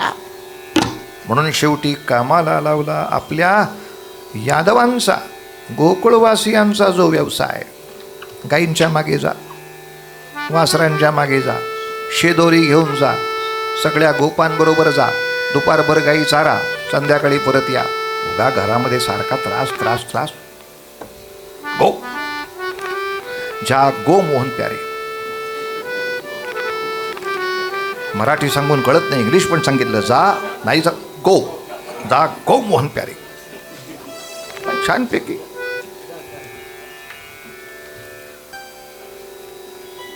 गाई गुरं सोडली, ही धावत सुटली सगळी गाई गुरं. आता मस्तपैकी गोवर्धनाच्या परिसरात जाऊन चाव चाव चाव चाव मस्त गवत खायचं. आता मागोमाग सगळ्यांनी गेलं पाहिजे ना. पेल्या काय, वाकड्या काय, बोबड्या काय, श्रीराम्या काय, सगळे लेकाचे हाताची घडी घालून उभे. विवेकानंदानंतर यांचाच फोटो लावायचा आता.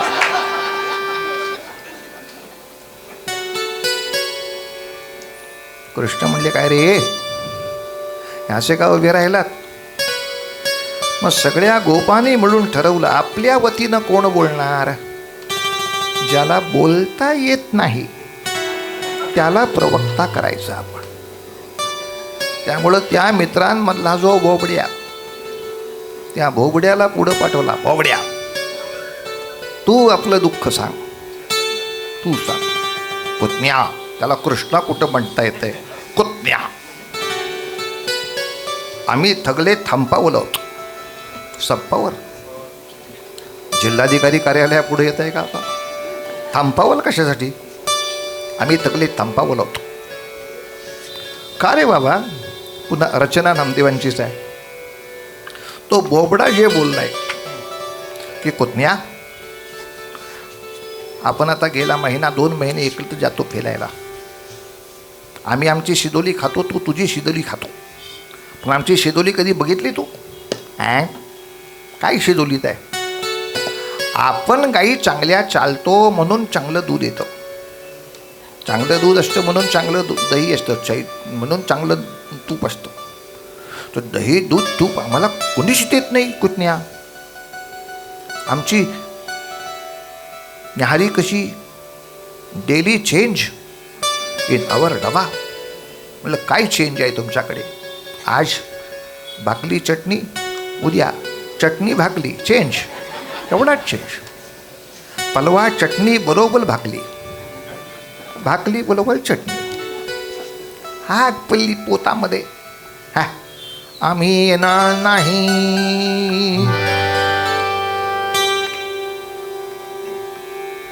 या छगल्या गाई तू थमाल. त्याला सांभाळ पण नाही म्हणतायत, थमाल. या छगल्या गाई तूच थमाल. आम्ही नाही येत, आम्हाला दूध नाही मिळत, तूप नाही मिळत, कशाला येऊ? नामदेवांचीच रचना आहे. तू नामदेवांचा बोबडा. तो सांगतोय काना थमालले थमालले थमाल आपल्या गाई. काना थमालले थमालले थमाल आपल्या गाई. आम्ही अपुऱ्या अपुऱ्या घलाशी जातोले भाई. आम्ही अपुऱ्या अपुऱ्या घलाशी जातोले. तुम्ही थोलऱ्या थोलऱ्या पाटलाचे लेकरू. तुम्ही थोलऱ्या थोलऱ्या पाटलाचे लेकरू. तुमच्या मध्ये आम्ही गरीब आलो येतो. तुमच्या मध्ये आम्ही गरीब काल बलाचले बलाचले बलाच खलवच केला काल बलाचले बलाचले बलाच खलवच केला तुम्ही ठगल्यानी ठगल्यानी खूप खूप घेता तुम्ही ठगल्यानी ठगल्यानी खूप खूप घेता आम्ही गलीबले गलीबले म्हणून थोला दिला गलीबले गलीबले म्हणून थोला दिला तुला वाटतं रे वाटतं आम्हाला थमत नाही काही काना थमानले थमानले थमान आपल्या नाही आम्ही अपुऱ्या अपुऱ्या भला तुझ्या तुले भाई आम्ही अपुऱ्या अपुऱ्या भला तुझ्या तुले भाई आम्ही अपुऱ्या अपुऱ्या ए बोबड्या बोबड्या बोबड्या बोबड्या थांब थांब थांब थांब तुम्हाला दही दूध तूप काही मिळत नाही आलो काहीच मिळत नाही ले कुत्या कुठं साठवतात त्या नदीच्या किनाऱ्यावर एका म्हाताल्या गवलनीची झोपडी आहे त्याचं सगळं संध्याकाळी दही दूध तूप आणून ठेवतात आणि मग दुसऱ्या दिवशी सकाळी या सगळ्या गवलनी ते हांडे घेऊन नदी ओलांडून पलीकडे जातात पुलावरून मथुलेमध्ये सगळं विकायचं आणि त्या पैशातनं सगळी त्यांची कापडं आणायची त्यामुळे शत्रूचे कारखाने मोठे होतात कापडाचे निर्यात वाढली आम्ही उपाशी पेंद्या ओ ती मावशी घरात कधी नसते जरा पत्ता काढतो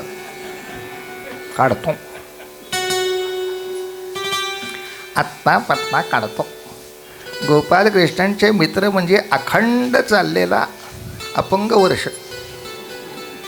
एक बोबड्या एक वाकड्या एक पेंद्या पण पेंद्याला क्रिकेट खेळायला घेत होते बरं ते हो लगानमध्ये ती आयडिया त्याच्यावर आली त्याचा हात जोळा असतो ना तो स्पिन बॉल छान टाकतो मग पेंद्या क्रिकेट होती जो नाव वेगळं होतं चेंडू फळी म्हणायचे चेंडू फळी शब्द स्वच्छ भागवतात आहे चेंडू टाकायचा आणि फळीनं उडवायचा नंतर ते लंडनचं लेबल लावून आलं नंतर हे जाऊ दे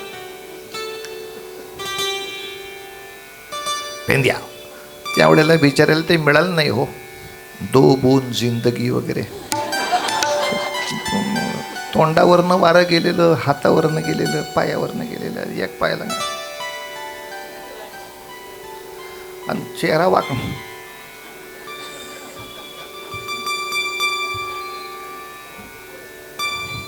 काय मावशी तुझं काय आता सकाळी सकाळी याला पाहिल्यावर काय होईल माणसाचं काय मावशी तुझं काय तुझी संतापली म्हातारी पेंद्या तुझ्याशी बोलायला मला वेळ नाही मला तर नदीवर जायचं आहे कपडे धुवायचे आहेत भांडी घासायची आहेत बरीच कामं आहेत घंटाभर मला परत इकडे यायला जमणार नाही आहे काय काम आहे हेच तू विचारायचं होतं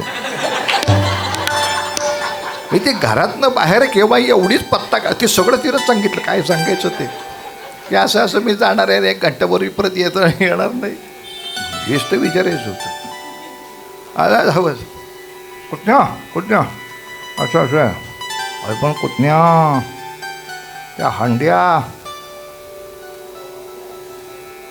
आटल्या उंच बांधल्यात आणि कृष्णाने दिलेला संदेश एकाचा हात नाही पुरणार कळू शकतं म्हणून तर एकात्मता सगळे मिळून काढूया ना ते सुख सगळे मिळून मिळवूया तो आनंदाचा ठेवा म्हणून तर ती घटनाच अशी ठरली 10, 5, 3, 2, 1 असा मनोरा 10, 5, 3, 2, 1 हा मनोरा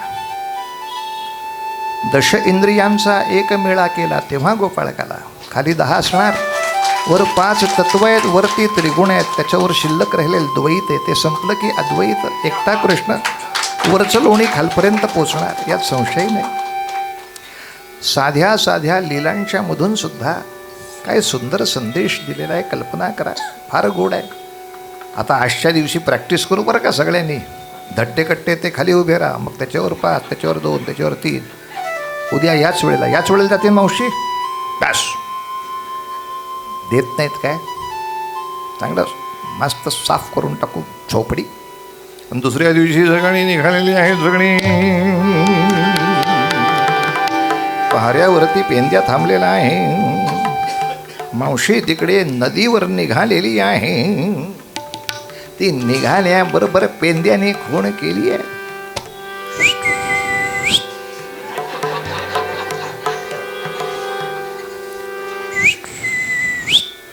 गेली रे, हे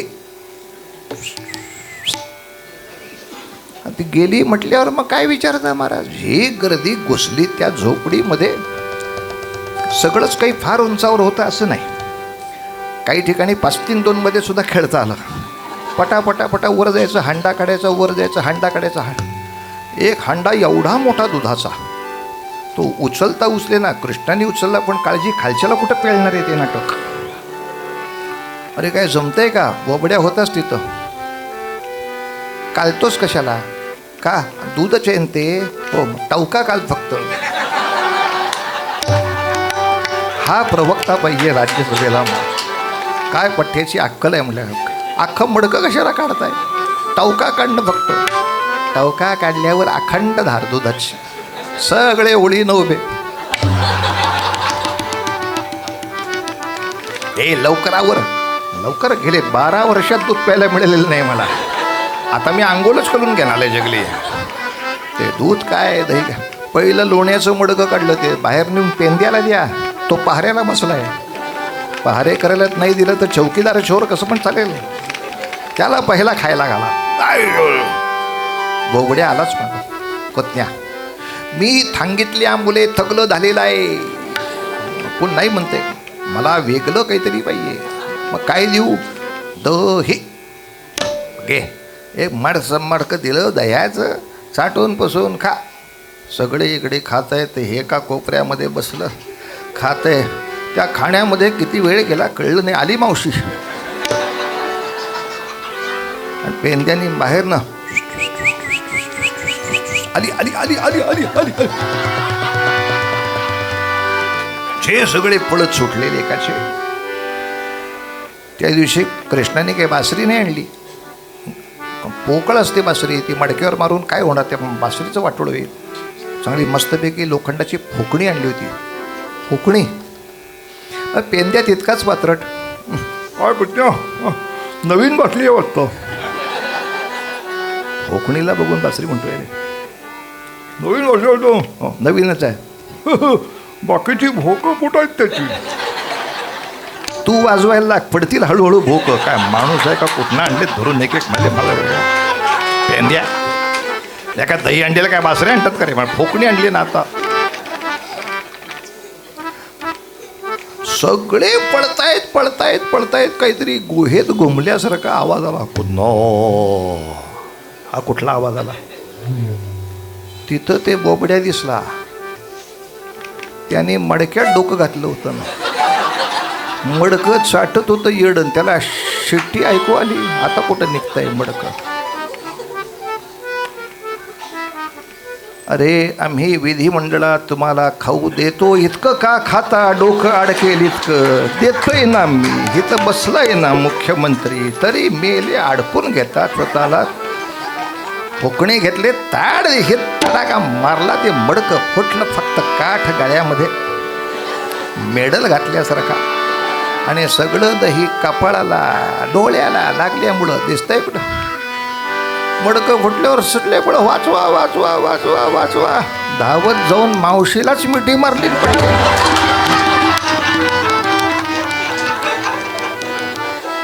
त्या अवस्थेवरनं तिला कळलं आपल्या झोपडीचं काय झालं असेल. अरे देवा, अरे पे हा असा काय रे बोबड्या, मग काय करता बाबा. जशी घरी आली तसे कृष्ण शांत बसले होते तिथं. सगळा रबडा पडलेला बाजूला आणि एका मडक्यात ताक.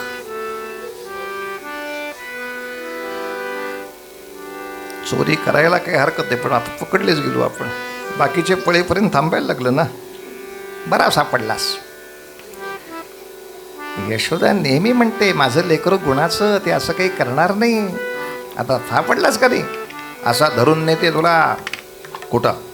आईकडे. असं म्हटल्याबरोबर शेजारच्या मडक्यामध्ये ताक होतं, ते घेतलं तोंडात.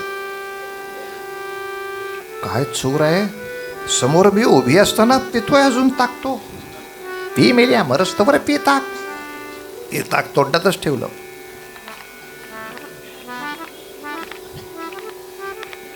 आणि जशी म्हातारी जवळ आली, सगळं ताक पिचकरीसारखं जे डोळ्यात.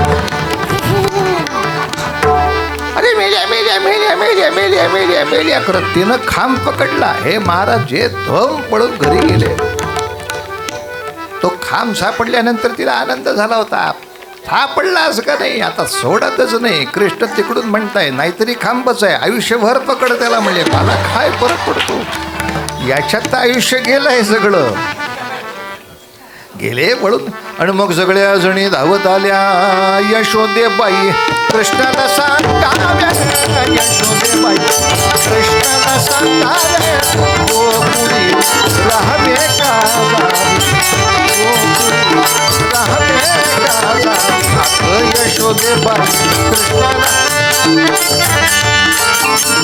पण या सगळ्या जणी पोचायच्यात महाराज शयनगृहात जाऊन आडवे झालेले. सगळ्या जणी आल्या. कुठाय तो कृष्ण, कुठाय तो कृष्ण, कुठाय तुझं कारट? ऐक, कारटे बिरट बोलायचं काम नाही. कुठाय तो? अजून झोपलाय, उठलाच नाही येतो. हा, बोलव बरं त्याला. बोलवल्यावर खरंच झोपेतनं उठल्यासारखे आले. काय गाई, अरे या सगळ्या गवळणी तुला शोधत आल्या आहेत. तू काय केलंस? आईसोबत मी काहीच केलं नाही. कशाला आले तिथे? कृष्णा, चावटपणा पुरे. हे तुम्ही जे काही तिथनं पळून आलायत, अख्खं अंग बरबटलेलं आहे. याचं काय? हो बापरे, आंघोळ करायचीच राहिली घरी आल्यावर. असंच आहे नाटक माझं. कृष्णा, तू चोऱ्या केल्यास, शिक्षा करू, शिक्षा करू. आणि मग कृष्णाने काय सांगितलं? आई, चोऱ्या केल्यास काय याला मी हो म्हणालो, तर पुढचा प्रश्न शिक्षा करू असा असतो का?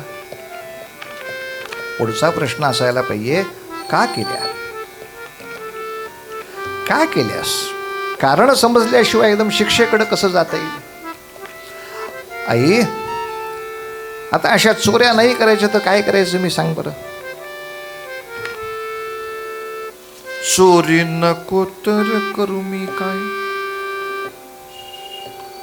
चोरी नको तर करू मी काय. अगं बाळ, आम्ही गवळ्या गाजीचे, दर्शन नाही दुधा ताकाचे, प्यार किया तो डरना.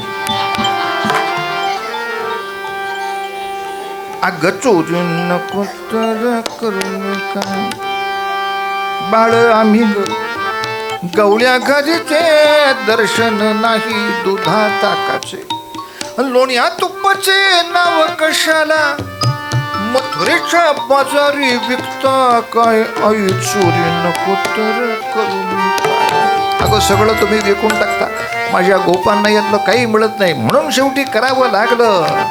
तेव्हापासून यशोदेनं सगळीकडे वट हुकूम काढला. आपल्या घरातल्या पुरांना पोटभर खायला द्या, उरलेलं विका. उगाच आपलं सगळं विकून ह्यांना उपाशी ठेवायचं नाही.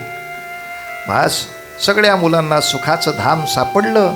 फक्त एकच प्रश्न विचारला, का रे कृष्णा, एवढ्या उंचावर हांड्या होत्या, कशा फोडल्यात रे? आमचं सिक्रेट आहे. आता काय करायचं? थुकरट सिक्रेट तुझं, आता सगळ्यांना मिळणारच आहे. आम्हाला हे करून दाखव बरं, उंचावरची हंडी पुन्हा फोडून दाखव बरं. चला, अनायासे माझा बड्डे आलाच आहे म्हणून नेहमी गोपाळकाला हा गोकुळाष्टमीचा दुसरा दिवस, किंवा आपल्या पंढरीची वारी असली तर वारी झाल्यावर तिसरा दिवस, तेव्हा करूया. तेव्हा छानपैकी कदंबाच्या वृक्षाला अशी उंच हंडी बांधा. बघ, 10, 5, 3, 2, 1 या तऱ्हेनं आम्ही आमची हंडी फोडून दाखवू. आणि त्या हंडीमध्ये गोकुळातल्या सगळ्या लोकांनी आपापल्या घरचं थोडंसं एक, कोणी दही आणलंय, कोणी ताक आणलंय, कोणी चुरमुरे आणले, छान एकत्र करू आणि ती हंडी फोडून सगळ्या माझ्या गोपांना मी भरवीन ते सगळं प्रसाद, तुम्हाला पण सगळ्या गोपांना देईन ते हातामध्ये. आणि असा दिव्य सोहळा त्या गोकुळामध्ये होणार म्हटल्यानंतर स्वर्गीचे अमोर इच्छिता ती देवा मृत्युलोकी भावा जन्म. सगळे विमानं काढून निघाले, भराभरा गोकुळमध्ये पार्किंग शोधलं, विमानं लावली, आले. त्या देवांना बघितल्या बरोबर कृष्णांना कळलं, अरे छा, प्रसाद खायला आले. लगेच मित्रांना सांगितलं, ए झॅम्प्यानो, आधी आपल्याला एकत्र नाचायचं आहे, एकत्र खेळायचं आहे, एकत्र चिखलात लोळायचं आहे. हे सगळं झालं मग हंडी फोडायची आणि प्रसाद खायचा आहे. तेव्हा जे आपल्याबरोबर चिखलात नाचायला तयार होतील त्यांनाच प्रसाद द्यायचा. हे सगळे जे काही कडीला परेड घडीची इस्त्रीकडून VIP उभे आहेत, जगा 10 कोटी होईचे, माझ्यासारखा हो माझ्याजवळ ये. मी म्हणजे कोण तुला माहीत नाही, खरंच माहीत नाही, तू तिथंच राहा, मला माहिती करून घ्यायची इच्छाही नाही तुझ्याबद्दल काही. म्हणून अहंकाराचा वारा. सगळ्या देवांनी ते ऐकलं, अरे चा, आपण जर नाचलो नाही तर काल्याचा प्रसाद मिळणार नाही. आयडिया. सगळ्यांनी माशाची रूपं घेतली, पाण्यामध्ये जाऊन बसले. सगळेजण काला खातील, हात धुवायला येतील, हाताचा काला सुटला की आपण मासे म्हणून खाऊन टाकू. गोपाल कृष्णांचा डायलॉग आहे, बेटे तुमची स्कूल में पढ़ते हो, उस स्कूल के हम हेडमास्टर आहे. मला गांडवायला बघताय होय रे पठ्य हो. अरे मला पण समजतं ना. ऐ पेंद्या, वाकड्या, बोबड्या, काय अट एकच, सगळ्यांनी काला खाल्ला की अजिबात हात धुवायला जायचं नाही. मग काय करायचं, इकडं पुसून टाकायचे म्हणले हात, अजिबात हात पाण्यामध्ये. उद्या 2 वेळा चड्डी धुवायला लागली तरी चालेल, आता इकडंच पुसायचे. आणि मग देवाने सुद्धा सांगितलं, का रे कृष्णा असा तुझा भाव का बरं करतोस. कृष्ण म्हणाले, मी नाही काही करत आहे, दूर तुम्ही राहताय, मी इथे सगळ्यांबरोबर खेळायलाच बसलो आहे, मी इथे सगळ्यांबरोबर नाचायलाच बसलो आहे. मग प्रश्न येतो कुठे महाराज. बस मग सगळे देवा अधिकसुद्धा त्याच्या खेळामध्ये सामील झाले. छोटी छोटी गैया, छोटे छोटे ग्वाल. आता ढोलक वाजवूया जरा. अबे छोटी छोटी गैया, छोटे छोटे ग्वाल, छोटस मेरो मदन गोपाल. छोटी छोटी गैया, छोटे छोटे ग्वाल,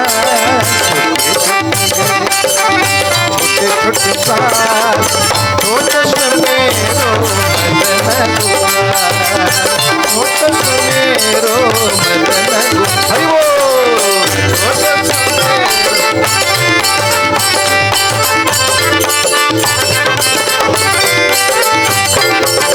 काली काली गैया, गोरे गोरे ग्वाल, काली काली गैया, गोरे गोरे ग्वाल, श्याम सुंदर मेरो मदन गोपाल, श्याम सुंदर मेरो मदन गोपाल.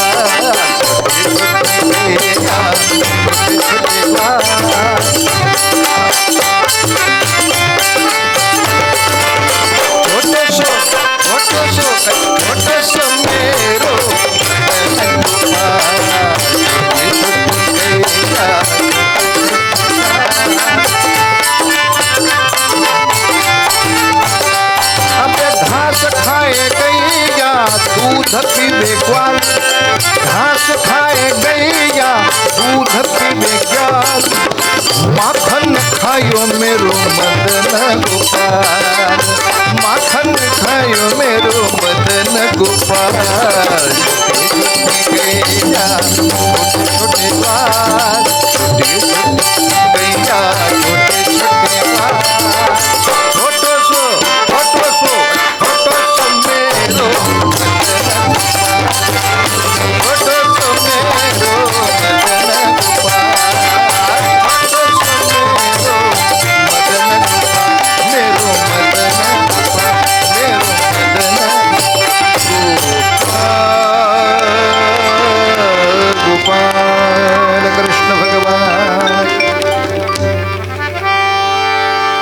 कीर्तनाच्या प्रथेप्रमाणे अंतिम लाह्या टाकण्याचं उधळण्याचं जे सत्र ते संतांनी ज्ञानोबांकडे दिलं.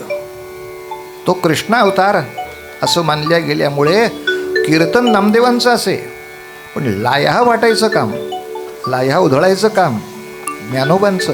आणि जेव्हा अशा एका गोपालकृष्णांच्या चरित्राच्या उच्चांक पदावरती कीर्तन येऊन उभं राहिलं, तेव्हा जनाबाईंनी आठवण केली, अहो ज्ञानोबा आता थांबू नका, आता सगळ्यांना लाह्या वाटायला सुरुवात करा देवा. अहो एक चिटाळी झाली चंद्रभागे वाळवंटी, सारे गामा पदनिसा. एक चिटाळी झाली चंद्रभागे वाळवंटी, माझा ज्ञान राजा, माझा ज्ञान राजा गोपाळाची लाह्यावा, माझा ज्ञान राजा गोपाळाची लाह्यावा, माझा ज्ञान राजा.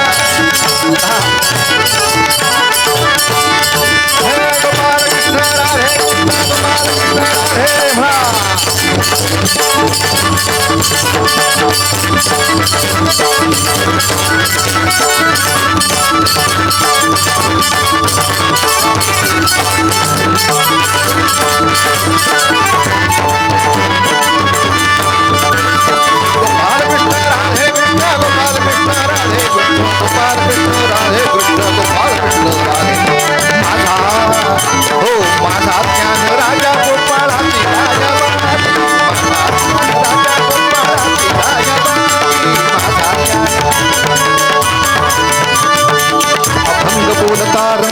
कीर्तनी भरला अभंग बोलता रंग, कीर्तनी भरला प्रेमाची आछंती विठ्ठल नाचू लागला, प्रेमाची आछंती विठ्ठल नाचू लागला. नाचता नाचत देवाचा गळला पितांबरू, नाचता नाचत देवाचा गळला पितांबरू. अरे सावध होई देवा, सावध होई देवा, सावध होई देवा, ऐसा बोले कबीर. एक चिटाळी झाली चंद्रभागे वाळवंटी, माझा ज्ञान राजा, माझा ज्ञान राजा गोपाळाची लाह्यावा, माझा ज्ञान राजा गोपाळाची.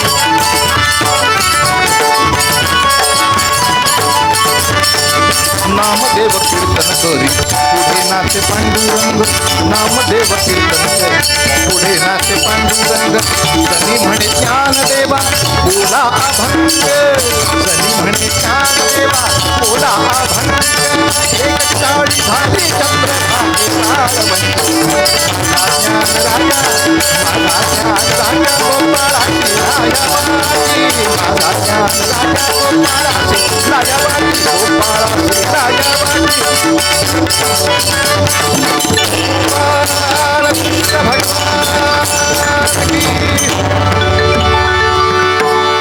तेव्हा जीवनामध्ये या भगवंतांच्या सहवासाचा आनंद गोविंद गोविंद.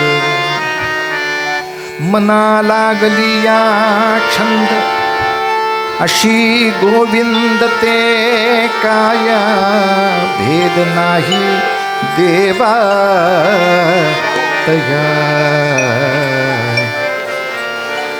गेले 10 दिवस 12 दिवस श्री स्वामीनारायण महाराजांचा उत्सव लक्ष्मीनारायणाच्या परिसरामध्ये आणि त्या आशीर्वादामध्ये उत्तम तऱ्हेनं संपन्न केला.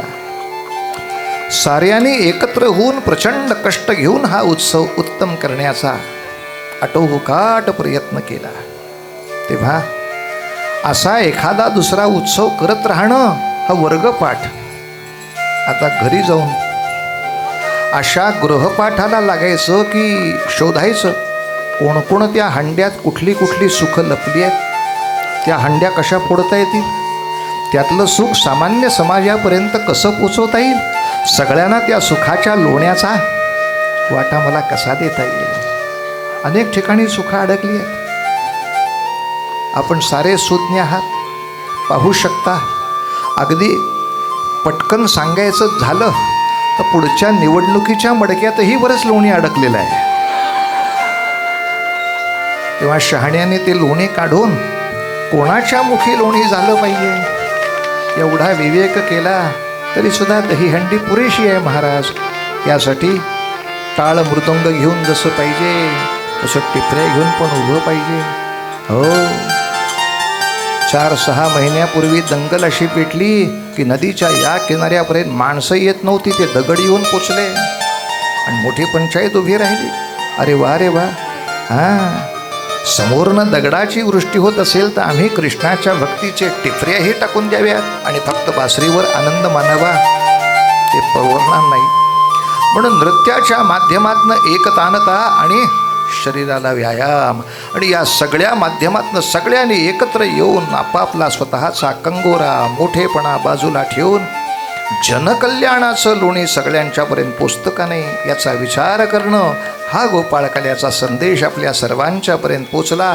अशी सर्वांना एकत्र घेऊन जाणारी स्वतःची वृत्ती होणं, लोकांच्या भल्याबरोबर स्वतःच्याही भल्याचा विचार करत आपला आचार धर्म पाळणं, याला म्हणायचं महाराज गोविंदा गोविंदा.